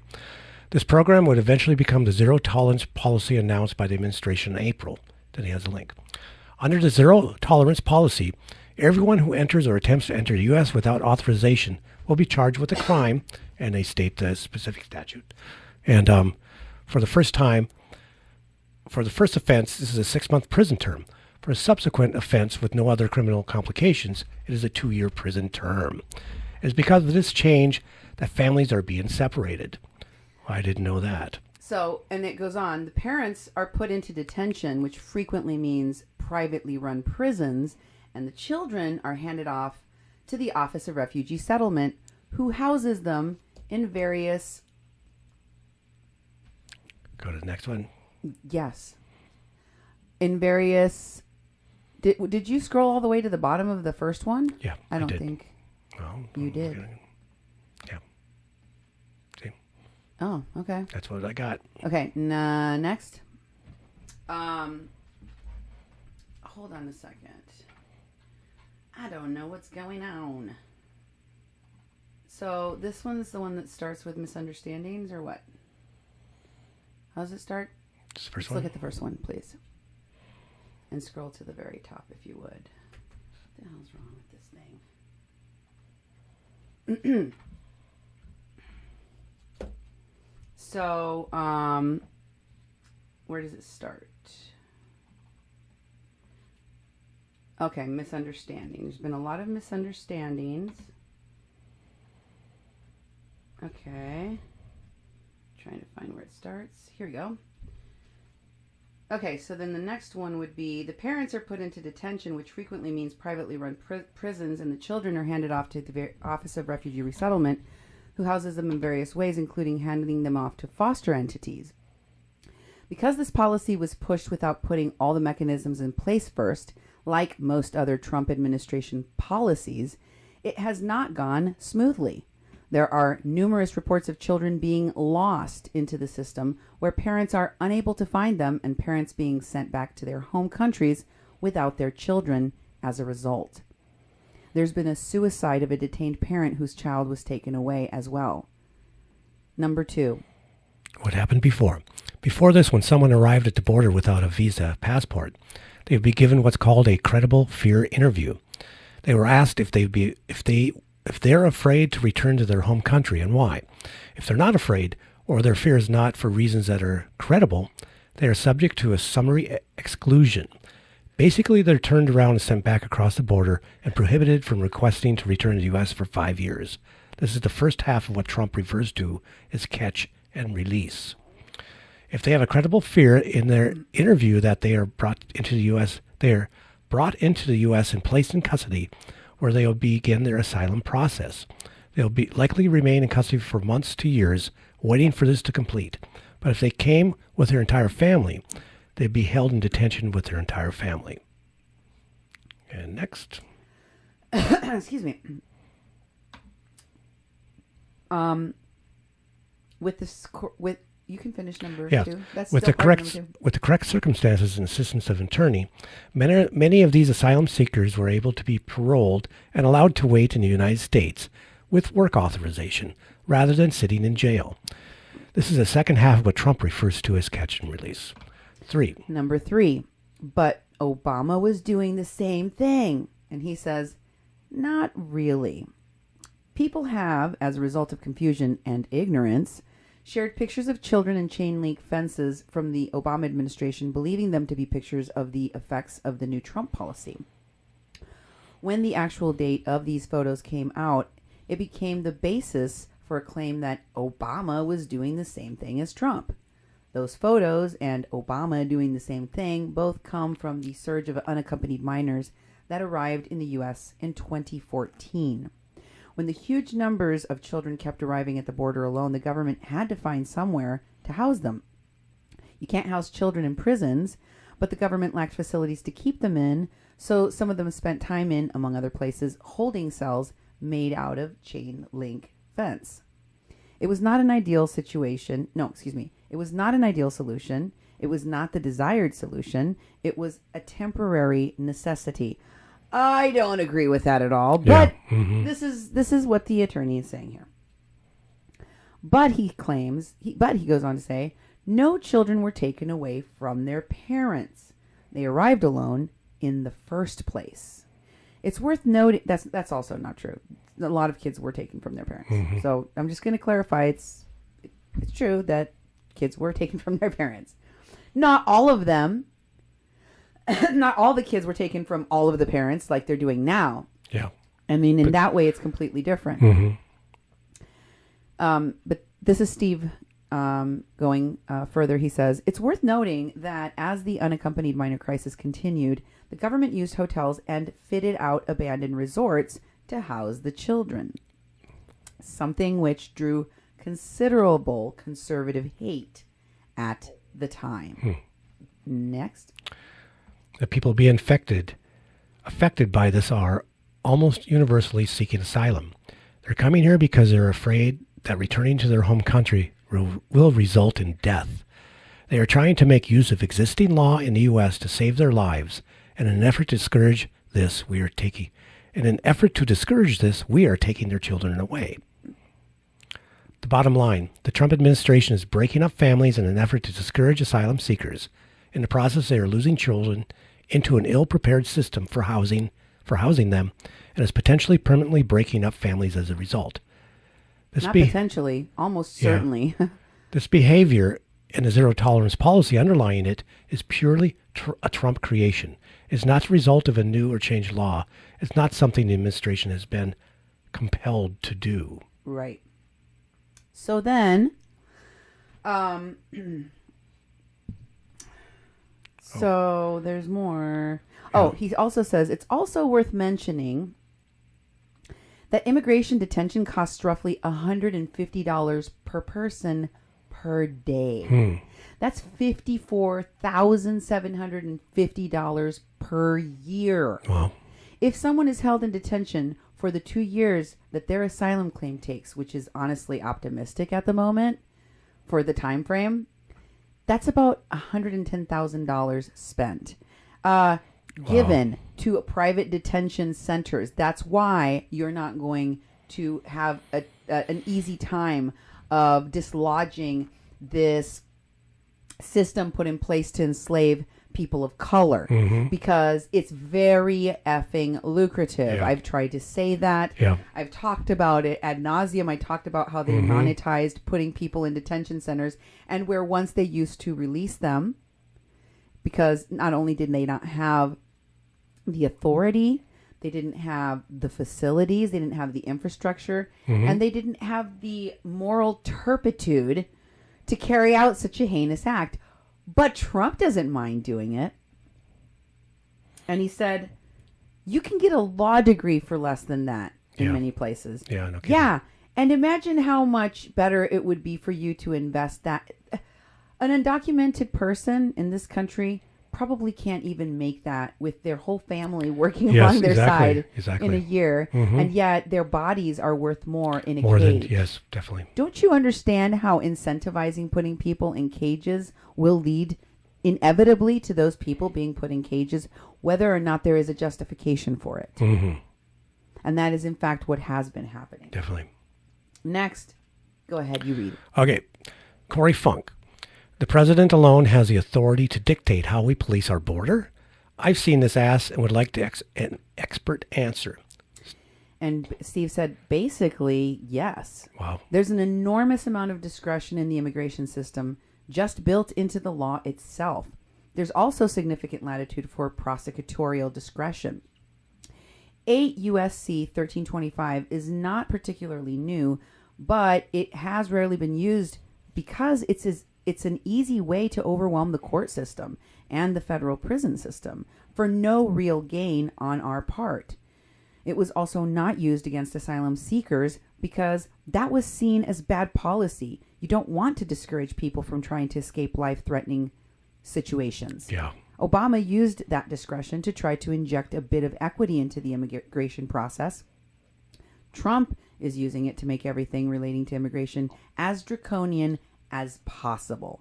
That's the degree of discretion available through the Immigration and Naturalization Act. Wow. And then next, Corey says what? Trump says we need to end catch and release because we catch violent criminals and never bring them to justice. Is that true? And Steve, again, the immigration attorney, Steve Baird, says no. The concept of catch and release refers to two things. One is the practice of paroling asylum seekers into the U.S. rather than indefinitely holding them in jail pending a decision in their asylum case. This was only done in the case of people without known criminal histories and with prima facie valid asylum claims.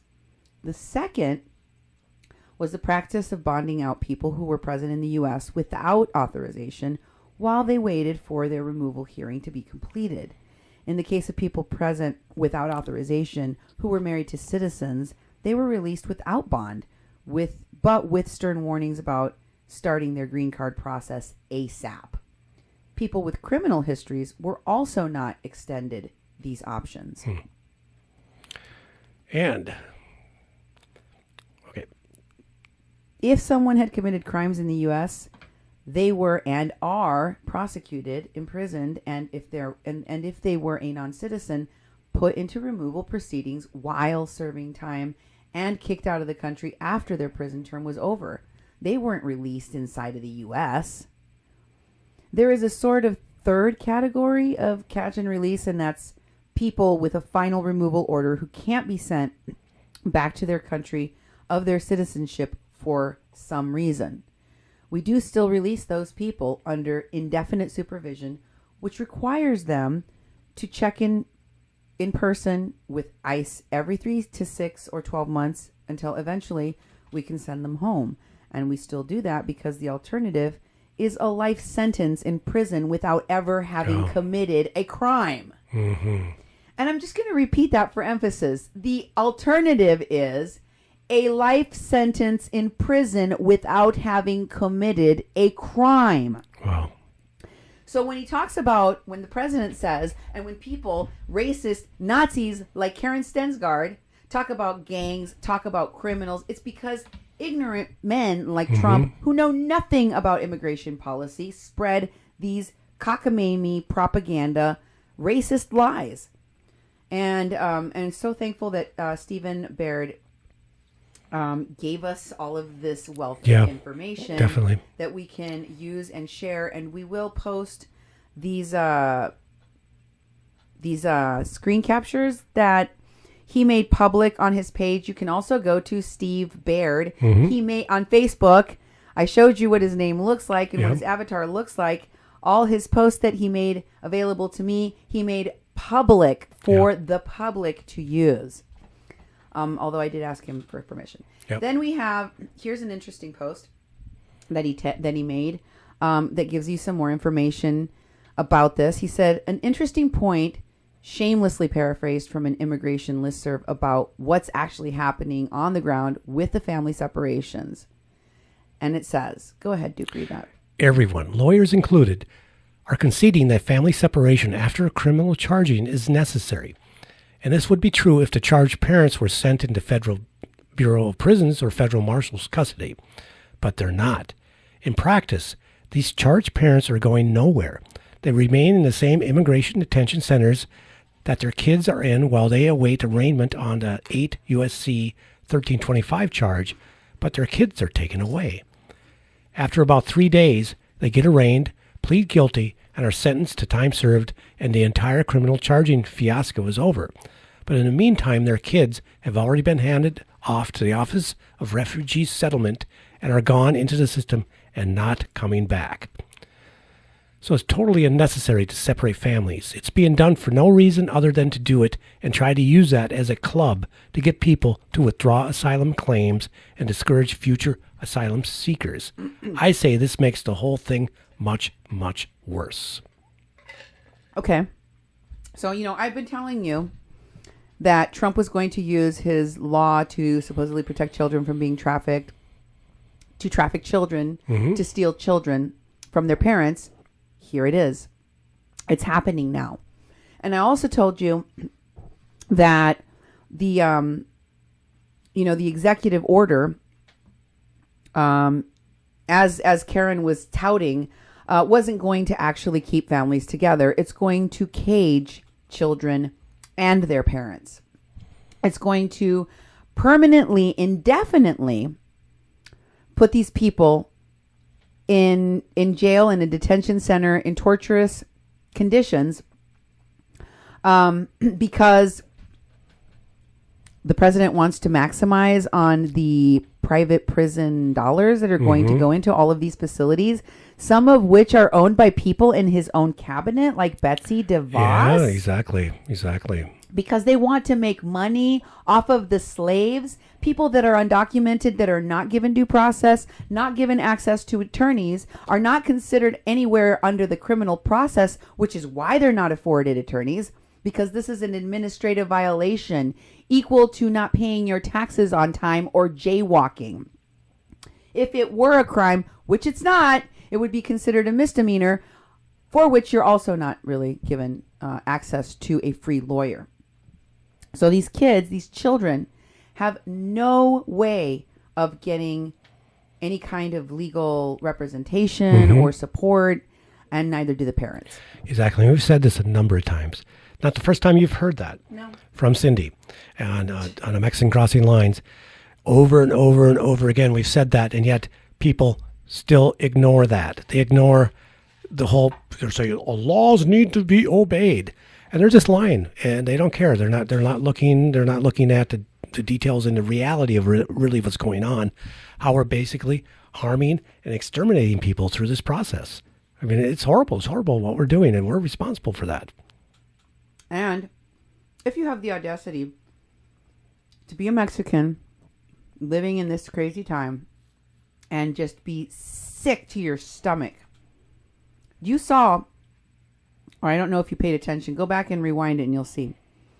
One of the people who saw all these posts and liked them and had some kind of a reaction to them is Kip. Yeah, I saw that. Kip, the guy that was trying to make Nice City nice with a Nazi. And I'm like, how can the same guy, oh, he's white, that's it. Yeah. He bows to white supremacy. Yeah, wasn't he a radio host here in town? I don't know. Yeah, I think but he the was. thing of it is, he's bowing to supremacy. He's kowtowing to supremacy. And what you don't know that you're doing at the same time, because I reached out to Kip and I told him, you want to see how dangerous this Nazi woman is? She tried to send state-sanctioned violence to attack me with, to kill me with. She made an attempt on my life, because you know when the cops come around people of color, they frequently kill us. Because they don't want us to do what we're doing, to retaliate against us, standing up to their fascism, to their misconduct, to their corruption, to their racism. That's why they like to kill us. And I have reached out personally to the mayor of my town on more than one occasion to complain about the harassment that I have suffered at the hands of police. I have documented it over the years.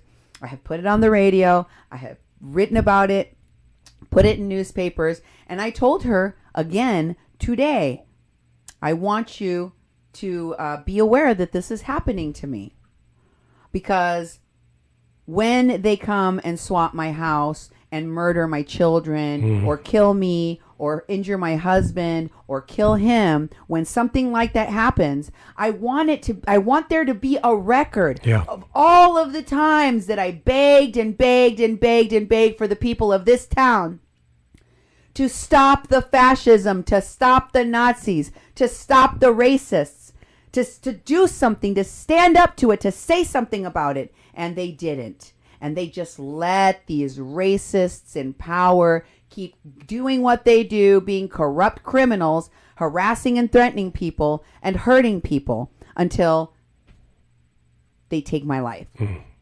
Until they take my life. So I said, I just wanted to be on the record. I just wanted to make sure that you know, and that I've told you again and again and again. Remember, this is like time number 6 that I've notified you that I've been harassed. Don't you think that's a little excessive? Yeah, really. Even you, the mayor, who loves the cops and everyone in the community, don't you think? Like, at what point do you start believing that this is excessive, unnecessary, and illegal? And a violation of my right to free speech and to do my job as a journalist, as the only Mexican one in this town, talking about issues that nobody has the cojones to talk about. So I think my voice is pretty effing important. What I'm doing is a public good. and I shouldn't be stopped from doing it. Here's what else Stephen Baird had to say. You read. All right. Stephen Baird. Once again, there is major news involving immigration. But again, there is a distinct lack of clarity. It seems like Trump backed down on the family separations, which should be a good thing, but many people are insisting it's a bad thing. So why is that? Is it good or bad? The answer, as always, is complicated. And first, you need to understand, one, a brief primer on detaining alien children in the United States. To understand how things stand now, we have to go all the way back to 1985, and then a 15-year-old woman named Jenny Lisette Flores. Yep. The specifics of her story aren't really relevant here, but she came to the U.S. seeking asylum and was held in detention as a result. She was held in an adult prison in general population with unrelated adults and was subjected to regular strip searches and every other bit of conduct that comes with adult prisons.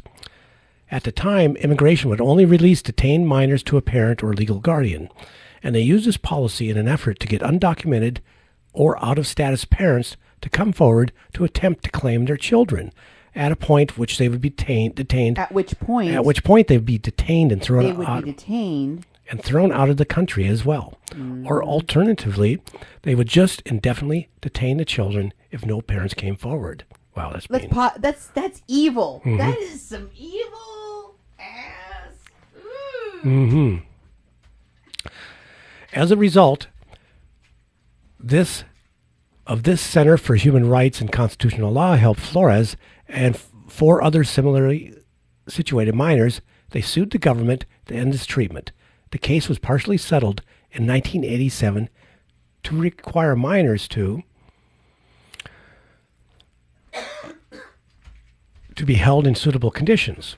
But the case continued and it went to the Supreme Court and then back down for further findings, and ultimately in 1997, a settlement was reached. And this is the full text of the settlement. There's a link there. Okay, so let's just pause for a second to take this in. The reason that the Flores settlement exists was because the U.S. government had to be sued to stop it from kidnapping people's children and holding them hostage in order to get their parents to come and claim them. To trap them. And then be entrapped by that and then deported out of the country. And they would hold these people in general prison populations where they were abused, tortured, raped, and even killed by people that were charged with crimes, that were criminals. That's what we were doing, and we never really stopped. I'm not going to lie. But that's what was happening that required this lawsuit and this settlement. Go on. Okay, the settlement required, among other things, bond hearings for detained minors, safe and sanitary holding conditions, and most importantly, that the government must release a minor from its custody without unnecessary delay, and that they may be released to anyone ranging in order of preference from a parent to a legal guardian to an adult relative to an adult designee of the parents to a licensed foster program or to an adult individual foster. Okay. This seems simple enough, but has proven remarkably difficult for the government to comply with. They had to put in there that they had to have sanitary and safe conditions, and that they had to release children as soon as possible because they haven't committed any crime. So you can't keep children not accused of any crime in a concentration camp. You can't do it. It's a crime against humanity. Mm-hmm. So nobody should have to tell you after a lawsuit that you're committing crimes against humanity. What kind of monsters are you? Oh, Americans. Yeah. Anyway, the settlement required these things to be done, and they haven't been able to do it. Just like the Department of Justice has consent agreements with most law enforcement agencies in all 50 states, and they can't make sure and follow those settlement agreements either. Go back to that graphic. So that is where the U.S. The settlement has also been expanded to include that required treatment be given to both unaccompanied minors and to accompanied minors. Okay? Okay. So the way that you treat kids is got to be for all the kids. Yeah. Whatever kind of kid. So that's where the U.S. treatment of detained minor aliens stands now. We're required to treat them to a minimum standard of living, and we're required to release them as quickly as possible. 2. What does that have to do with the zero tolerance policy? Well, the Trump administration's zero tolerance policy, which is linked to there, was in part an effort to get around Flores. So he wanted to break the law. Yeah. Basically, our criminal president that likes to put children in concentration camps and take them from their parents wanted to break the law. Exactly. He wanted to break a settlement that was reached only after the government was sued for kidnapping children from their parents and torturing them. Yep. And trapping them. To trap the parents. To trap the parents. And so they were told, can't do that. Don't ever do that again. And Trump was like, I really want to do that again. Yeah. So this is how he concocted a way of doing it. Stephen Baird goes on here to say, when someone ends up in immigration detention waiting on a decision for their asylum case, there's a good chance they will remain in detention until they get a decision. Those decisions take a very long time. For detained asylum seekers, it can be anywhere from 160 to 400 days. Wow. Next, To comply with the Flores settlement, detained asylum seekers with families can be housed together with their children, or the family can be released as a whole into the U.S. to wait for their decision. The Obama administration tried the former option in 2014. It did not go well, an option piece on it. And no, here's an opinion piece on it. Tiny your picture a little bit so that people can see my face. I can read them from here. Okay. Even this is problematic, however, as the Flores settlement requires that the government pursue a general policy favoring release of children from detention. This is what led to the need for speedy hearings and the loss of due process protections. Can you tiny that a little bit? Yeah. I have to... Alternatively, the family can be released into the U.S. with requirement, that's good enough, with the requirement to report to ICE periodically while their cases keep moving forward. They're given work authorizations and they're left to support themselves.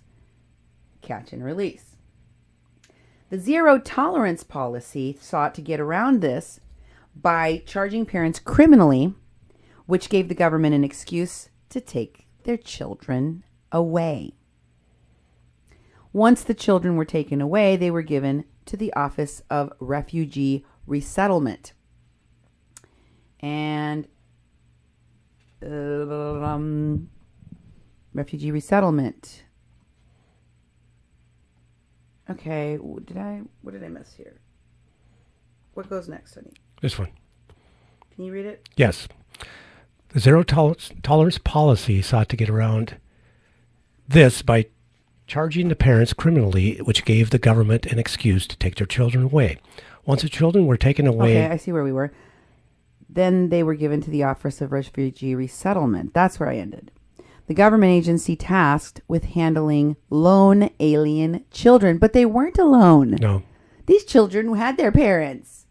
They took them away from their parents so that they could commit the crime of losing them by throwing them into the system, which is the social service system and the Office of Refugee Resettlement.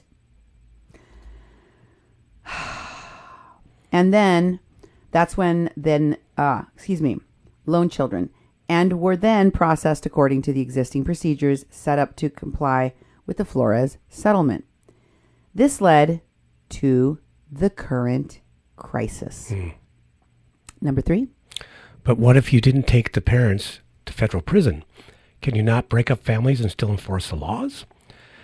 Here's the funny thing in all of this. According to this the small army of pro bono lawyers attempting to directly help along the border, no one is being taken to a federal prison.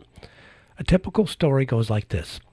A family is taken into immigration detention to await a decision on their asylum claim. The parent or parents are charged with improper entry into under 8 U.S.C. 135. The children are 1325. The children are taken away and given over to the Office of Refugee Resettlement. The parents remain in the same immigration detention center where they were formerly being held with their children. 3 or 4 days later, the parents are arraigned, plead their case, and are found guilty and sentenced to time served. They remain in the same immigration detention center where they were formerly being held with their children, but by this point their children are in an ORR facility somewhere and are not coming back. So no one is going to federal prison. There's no reason to break up the families. No reason. That is except a desire to get around the Flores settlement and to use the children as leverage to discourage asylum seekers. Wow. It's evil. It is evil. So no one is going to federal prison. There's no reason to break up families. No reason, that is, except a desire to get around the Flores settlement. Oh, yeah. That's where we finished. Okay. So now next is number 4, which is the executive order. As the anger over these family separations build to a fever pitch, the Trump administration hinted that they were going to fix this. Throughout the crisis, they had insisted that the only way to fix this problem of their own making was their zero tolerance policy, of their own making, which is a zero tolerance policy, was congressional action. But then on June 20th, their story changed and the president signed an executive order. This is the text of that order. Link. On its face, the order seems to solve the problems by directing the Department of Homeland Security to maintain custody of alien families during the pendency of any criminal improper entry or immigration proceedings involving their members. It also seems to be concerned with the long wait times for asylum seekers.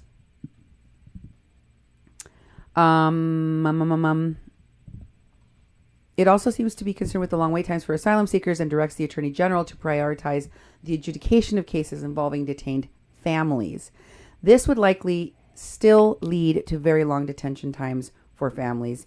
It is still not a good solution. But slipped in the middle, there is this. The Attorney General? The Attorney General shall promptly file a request with the U.S. District Court for the Central District Court of California to modify the settlement agreement in Flores v. Sessions, CV 85-4544, Flores Settlement, in a manner that would permit the Secretary, under the present resource constraints, to detain alien families together throughout the pendency of criminal proceedings for improper entry into any removal or other immigration proceedings. But wait. Wasn't the settlement Flores versus Reno? Yes, it was. Oh, interesting. Wasn't it Flores versus Reno, not Flores versus Sessions? So what the heck is Flores versus Sessions? Yeah, what is it? Flores versus Sessions was a case from the mid-2017 which the government was sued again to enforce the provisions of the Flores. Again, you say? Yeah, the case text is at that link. The government had, prior to this point, begun slipping its allowance of detained children to have bond hearings. The opinion from pages 15 to 20... You crossed over that too fast. The government had, prior to this point, begun slipping in its allowance of detained children to have bond hearings. So they weren't allowing the children to have bond hearings, meaning they were keeping them detained, hostage. They were prisoners. The opinion from pages 15 to 20 details the ways the government was failing. It's not real nice. And you should go and check out those links, and you should go and see what they said they were doing. They can't stop kidnapping our children and holding them hostage. This is nothing new, but this is what is happening en masse now to every single person that is coming. In this case, the government argued that the introduction of new laws detailing the treatment of detained children superseded the Flores settlement, so the bond hearings were no longer necessary. The government wanted to be allowed to have children request bond from the agency holding them in detention and for them to have nowhere to appeal such decisions. It is crazy. And the court did not agree with this plan. Yeah, because it's criminal. Do you see how crazy this government is? They Yeah. think they can do this stuff to people. This is criminal behavior, and the courts have been allowing a lot of it to just slip through the cracks for a long time. And so have the people of this country. This case ended in the court order and the loss for the government, not in a settlement. They lost. Wow. The reference to this case in the executive order seems clearly to have been erroneous. Yeah. The settlement the government wanted to renegotiate is the Flores versus Reno. Interestingly, however, the government has another way to get out from under the Flores settlement and has all along. Did you hear that? Yeah. They've always had a way of getting out from under the Flores settlement. What? How would they do that? Yeah. If it publishes final regulations codifying all of the requirements in the settlement. So if it makes laws that say you can't keep children in these cells for more than 20 days, you have to treat them like this, it's a law this, it's a law that. If they put all of those things into law so that when those laws are violated, those people can be criminally punished in some way for breaking those laws, like the settlement is saying you can't do these things because it would be a violation of the law. Yeah. Well, guess what happened? The same thing happened with Arpaio. Arpaio was found to be violating the rights of immigrants, the rights of our people. I followed that case all the way up because eventually he was told, yeah, you've been violating the law and you better knock it off. And he didn't knock it off. And so he was then found in violation of in contempt of court, in contempt of the law that was set out in the settlement that said, yes, you are doing something wrong and you can never do this stuff again. Here are the requirements of the settlement. That he violated that. So here's the thing. Trump let him off. Yeah. Trump sent a message that if you violate the rights of immigrants, and if you continue to violate what the court tells you to do with regard to these children and these families, he will pardon you. Yeah. He will make it okay for you to have been a part of the Holocaust. He will wipe it all away for you. And I think that is why he callously wanted to get rid of the Flores the Flores settlement. But all he would have to do is codify these things into law. If he publishes the final regulations, codifying all the requirements from the Flores settlement, the settlement itself goes up, poof, in legal smoke 45 days later. Wow. But in the 21 years since that settlement, they've never bothered to do that. It's simple. All they would have to do is take all of the things that were written in that settlement that said the government of the United States is violating the law. It is kidnapping people's children and keeping them against the law. This is a crime, and the government is committing this crime. So you need to put these things into the law so that people don't commit these crimes anymore. Yeah. In 21 years, this illegal government, this criminal government has refused to do that. So that's the non-compliance of this criminal government. Number 6. So what does this all mean? Is it good? Is it bad? What this means is that the Trump administration deliberately precipitated,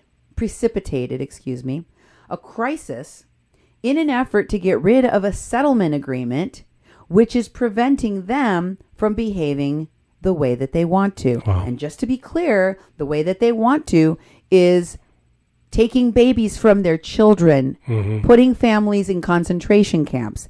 That's what they want to do. That sounds like genocide. So I'm going to call the people that support it Nazis. Yep, exactly. Okay? Let's just be clear about that. That's how I got to that place. You support fascism and genocide, I call you a Nazi. It says, it goes on to say, they don't want to have to place children in foster care or with families. They don't want to have to favor the release of children. They want all people crossing the border without authorization to sit in detention until they can be thrown out of the country, no matter how long that takes. Oh. I would add to that they want all of the people that cross without authorization and those who look like them to sit in detention in a privately held, profit-making for them and their cronies detention facility for a number of years that gives them a maximum profit before throwing you out of the country. So, sorry, I had to fix it for you there, Stephen. Yeah. The end game here, as I see it, again, this is Stephen Baird, an immigration attorney that has written all of this lovely material here. The end game, as I see it, is to follow the new procedures in the executive order until someone sues the government to enforce the Flores settlement requirement to release children, at which point they will bring back the provisions, the previous family breaking up conduct, which they're still doing, and point to the court action as the thing making them act so terribly in an effort to get the leverage that they need to find a permanent way around Flores. So they're trying to use a crisis that they created to say, well, if you take away this restriction under this crisis that we created, we could alleviate the suffering of these children a little bit, because rather than permanently taking them away from their parents and making it impossible for their parents to ever find them again, we will put all of the people in the jail cell and keep them as slaves indefinitely. Isn't that better? The slaves suffer together as a family. And the government gets all the slaves, not just the babies. So that's what they're saying. Yeah. That's what they're telling you. And the monsters out there like Karen Stensgaard that champion this stuff and lie about it. These are the people that are normalizing this kind of Nazi thinking, fascist thinking, murderous, genocidal thinking, a dehumanizing way of talking about Mexicans, of talking about human beings. And as a Mexican crossing lines, unfortunately, I'm not going to be able to allow people to do that. Not in my midst, not in my town, not on my timeline, not on my news feed. If I see that, I am going to call it out, and I don't care who you are. The end game here, as I see it, is to follow the new procedure in the executive order until someone sues to enforce the Flores settlement requirement to release the children, at which point they bring back the previous family breaking up conduct and point that to the court action as the thing that makes them act so terribly in an effort to get the leverage to get around it permanently. One other thing the order capriciously leaves out are the roughly 2,500 children in ORR custody after having been taken from their parents. Don't you want to know what happened to all those kids? Yeah. There are no provisions. Cero provisiones. No hay provisiones para los niños. Ningunos. There are no provisions in the order, in the executive order, for reuniting the families. Wow. They never intend to reunite them. Do you understand that? Yeah. These children have been permanently kidnapped from their families with no intent to find their parents or ever give them back.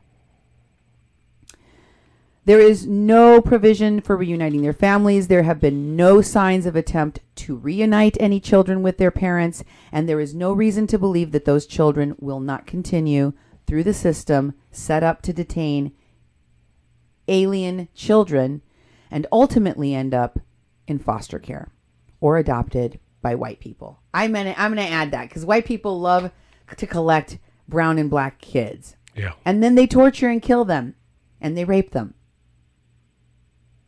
They feed them to their dogs. It isn't even really a resolution. It is more like a brief pause. This issue will come back, likely quite soon. And when it does, it will get bad again. I think, Steve, it will get worse. I think it's going to get much, much worse.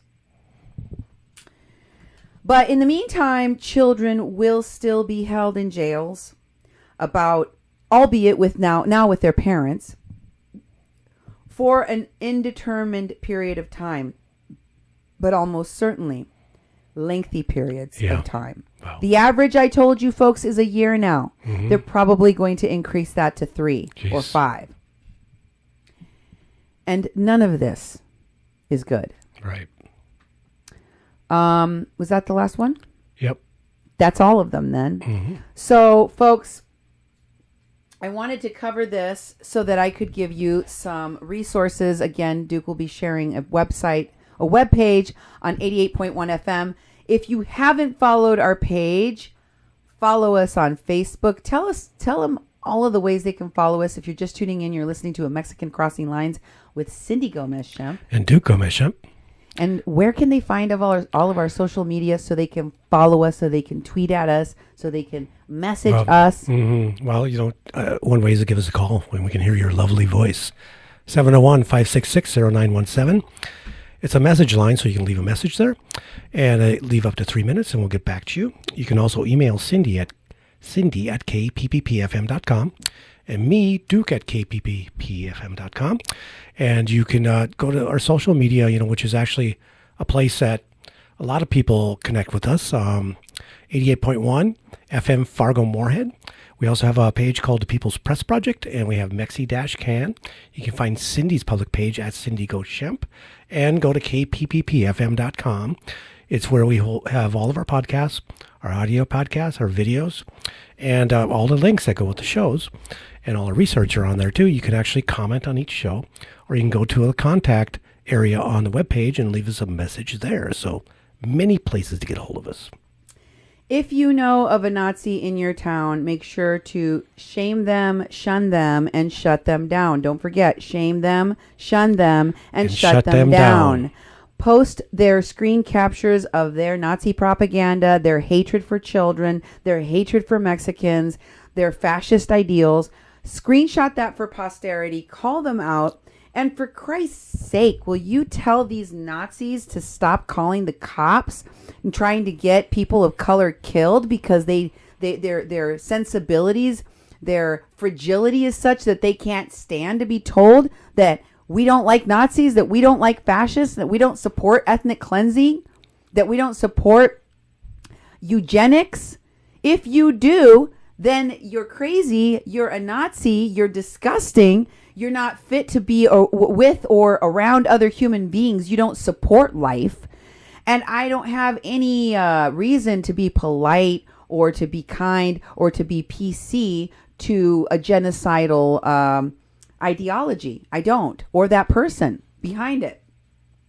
Here in our town, you missed one of Steve's posts about denaturalization. Oh, I didn't miss it. This is another one. Can you put that one up and read it, Hen? Sure this can. Is one that he did. This is another post by Steve Baird, the immigration attorney, about the push to take away citizenship from those who become naturalized citizens. Yes, says Steve Baird, are you effing kidding me? Denaturalization is an extreme measure. It exists to strip citizenship from people who committed serious fraud relating to their citizenship petition. I have no doubt that that's not what the actual aim of this process is, though. Every other policy change with this administration and immigration has been presented as apparently reasonable, but as a practice being stretching the law to an extreme degree in an effort to punish as many immigrants as possible, whether or not it's a legitimate use of the law. Why would anyone think this will be any different at all? Disgusting. Effing disgusting. History's going to shize on this president and everyone stupid enough to support him sooner or later. I will absolutely revel in that because it'll be eminently well deserved.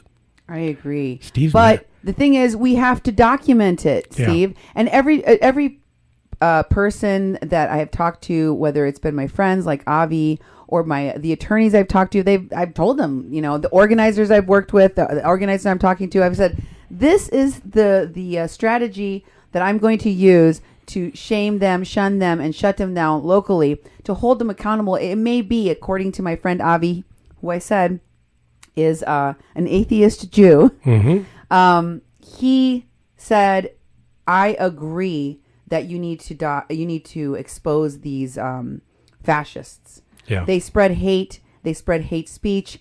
And their ideology is that of death, of genocide, Mm-hmm. and nobody should support that. That's crazy. Yeah. So, and he said, what you're doing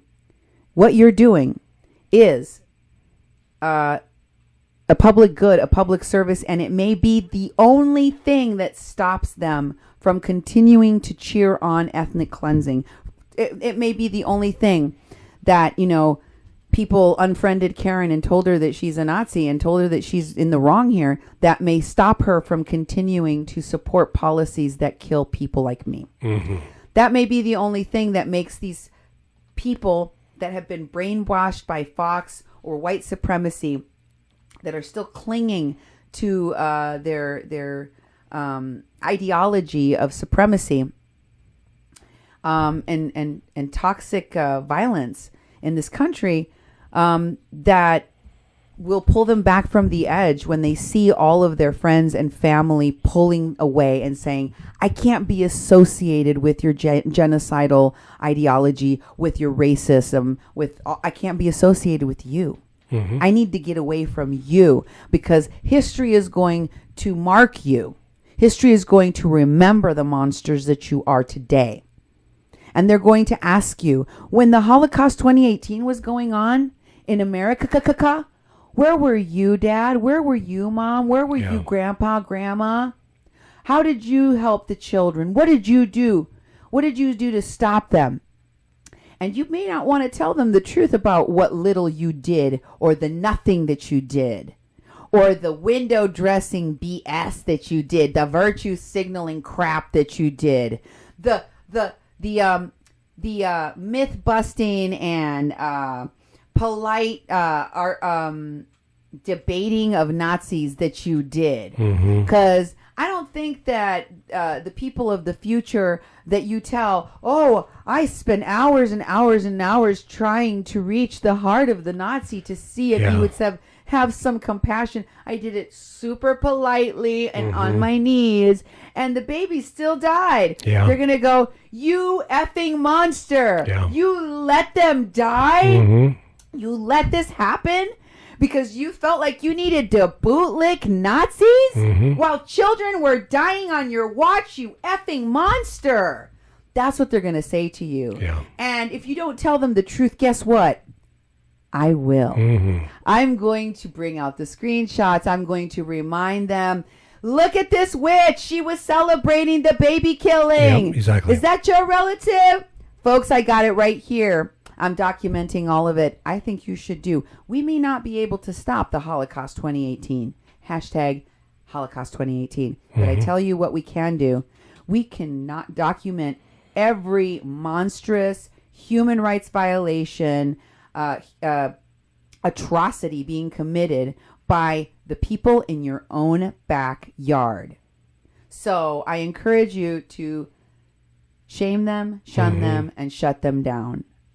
And here in Fargo, Jane Melander posted about how she was in town in Fargo and was approached by a guy asking her to sign a petition. And when she said she wasn't from North Dakota, he was like, everyone here in the downtown area seems to live in Minnesota.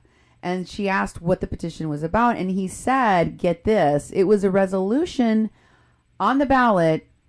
It was supposed to be to get a resolution on the ballot that illegal aliens can't vote in North Dakota. That's the kind of rabid crazies we have. Mm-hmm. Now, why I say why that's crazy is because only someone peddling racism is even going to be doing a petition to stop aliens from voting, which they can't do. It's not a thing. Yeah. Like the Space Force? Yeah, exactly. Trump's Space Force is not a thing. All of the imaginaries things that crazy man says are not things. Wow. But this is the kind of crap that goes on here in Fargo, unabated, unchallenged. It's just another Tuesday, whatever. Yep.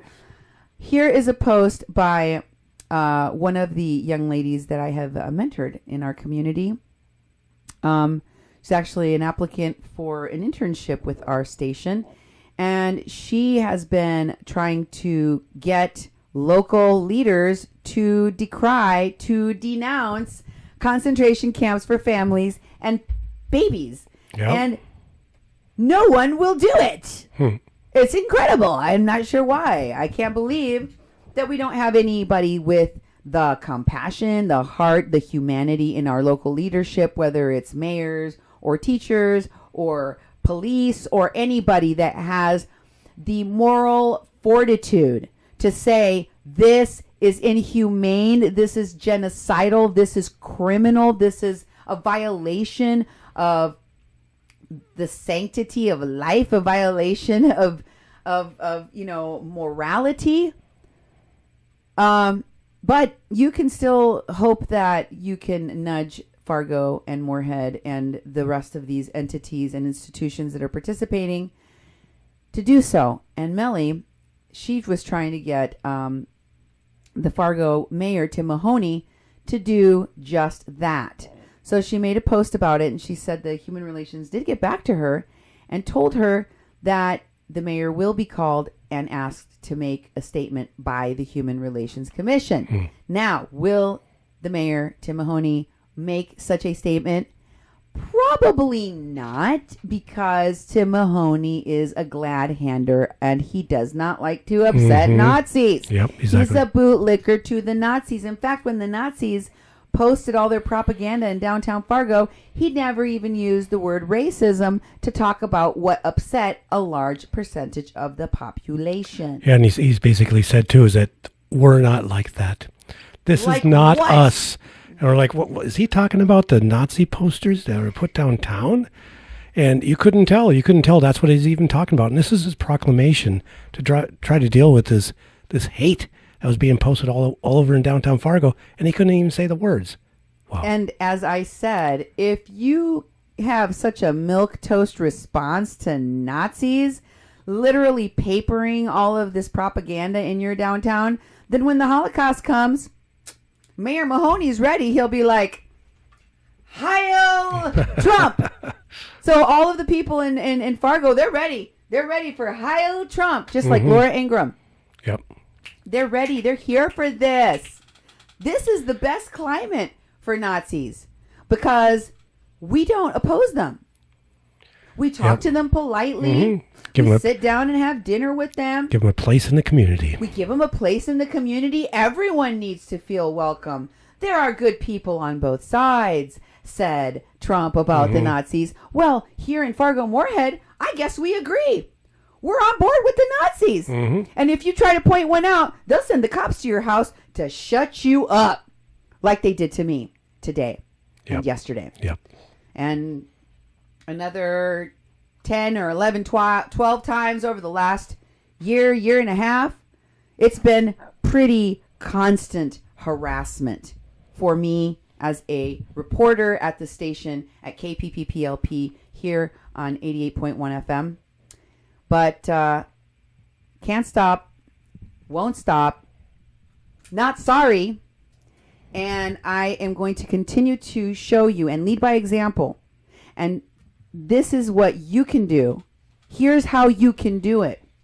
We're going to continue to bring you more resources and more shows and more information on immigration, and we're going to continue to shut down and shame and shun the racists, the Nazis, here on A Mexican Crossing Lines. Thank you for being with us. Ciao!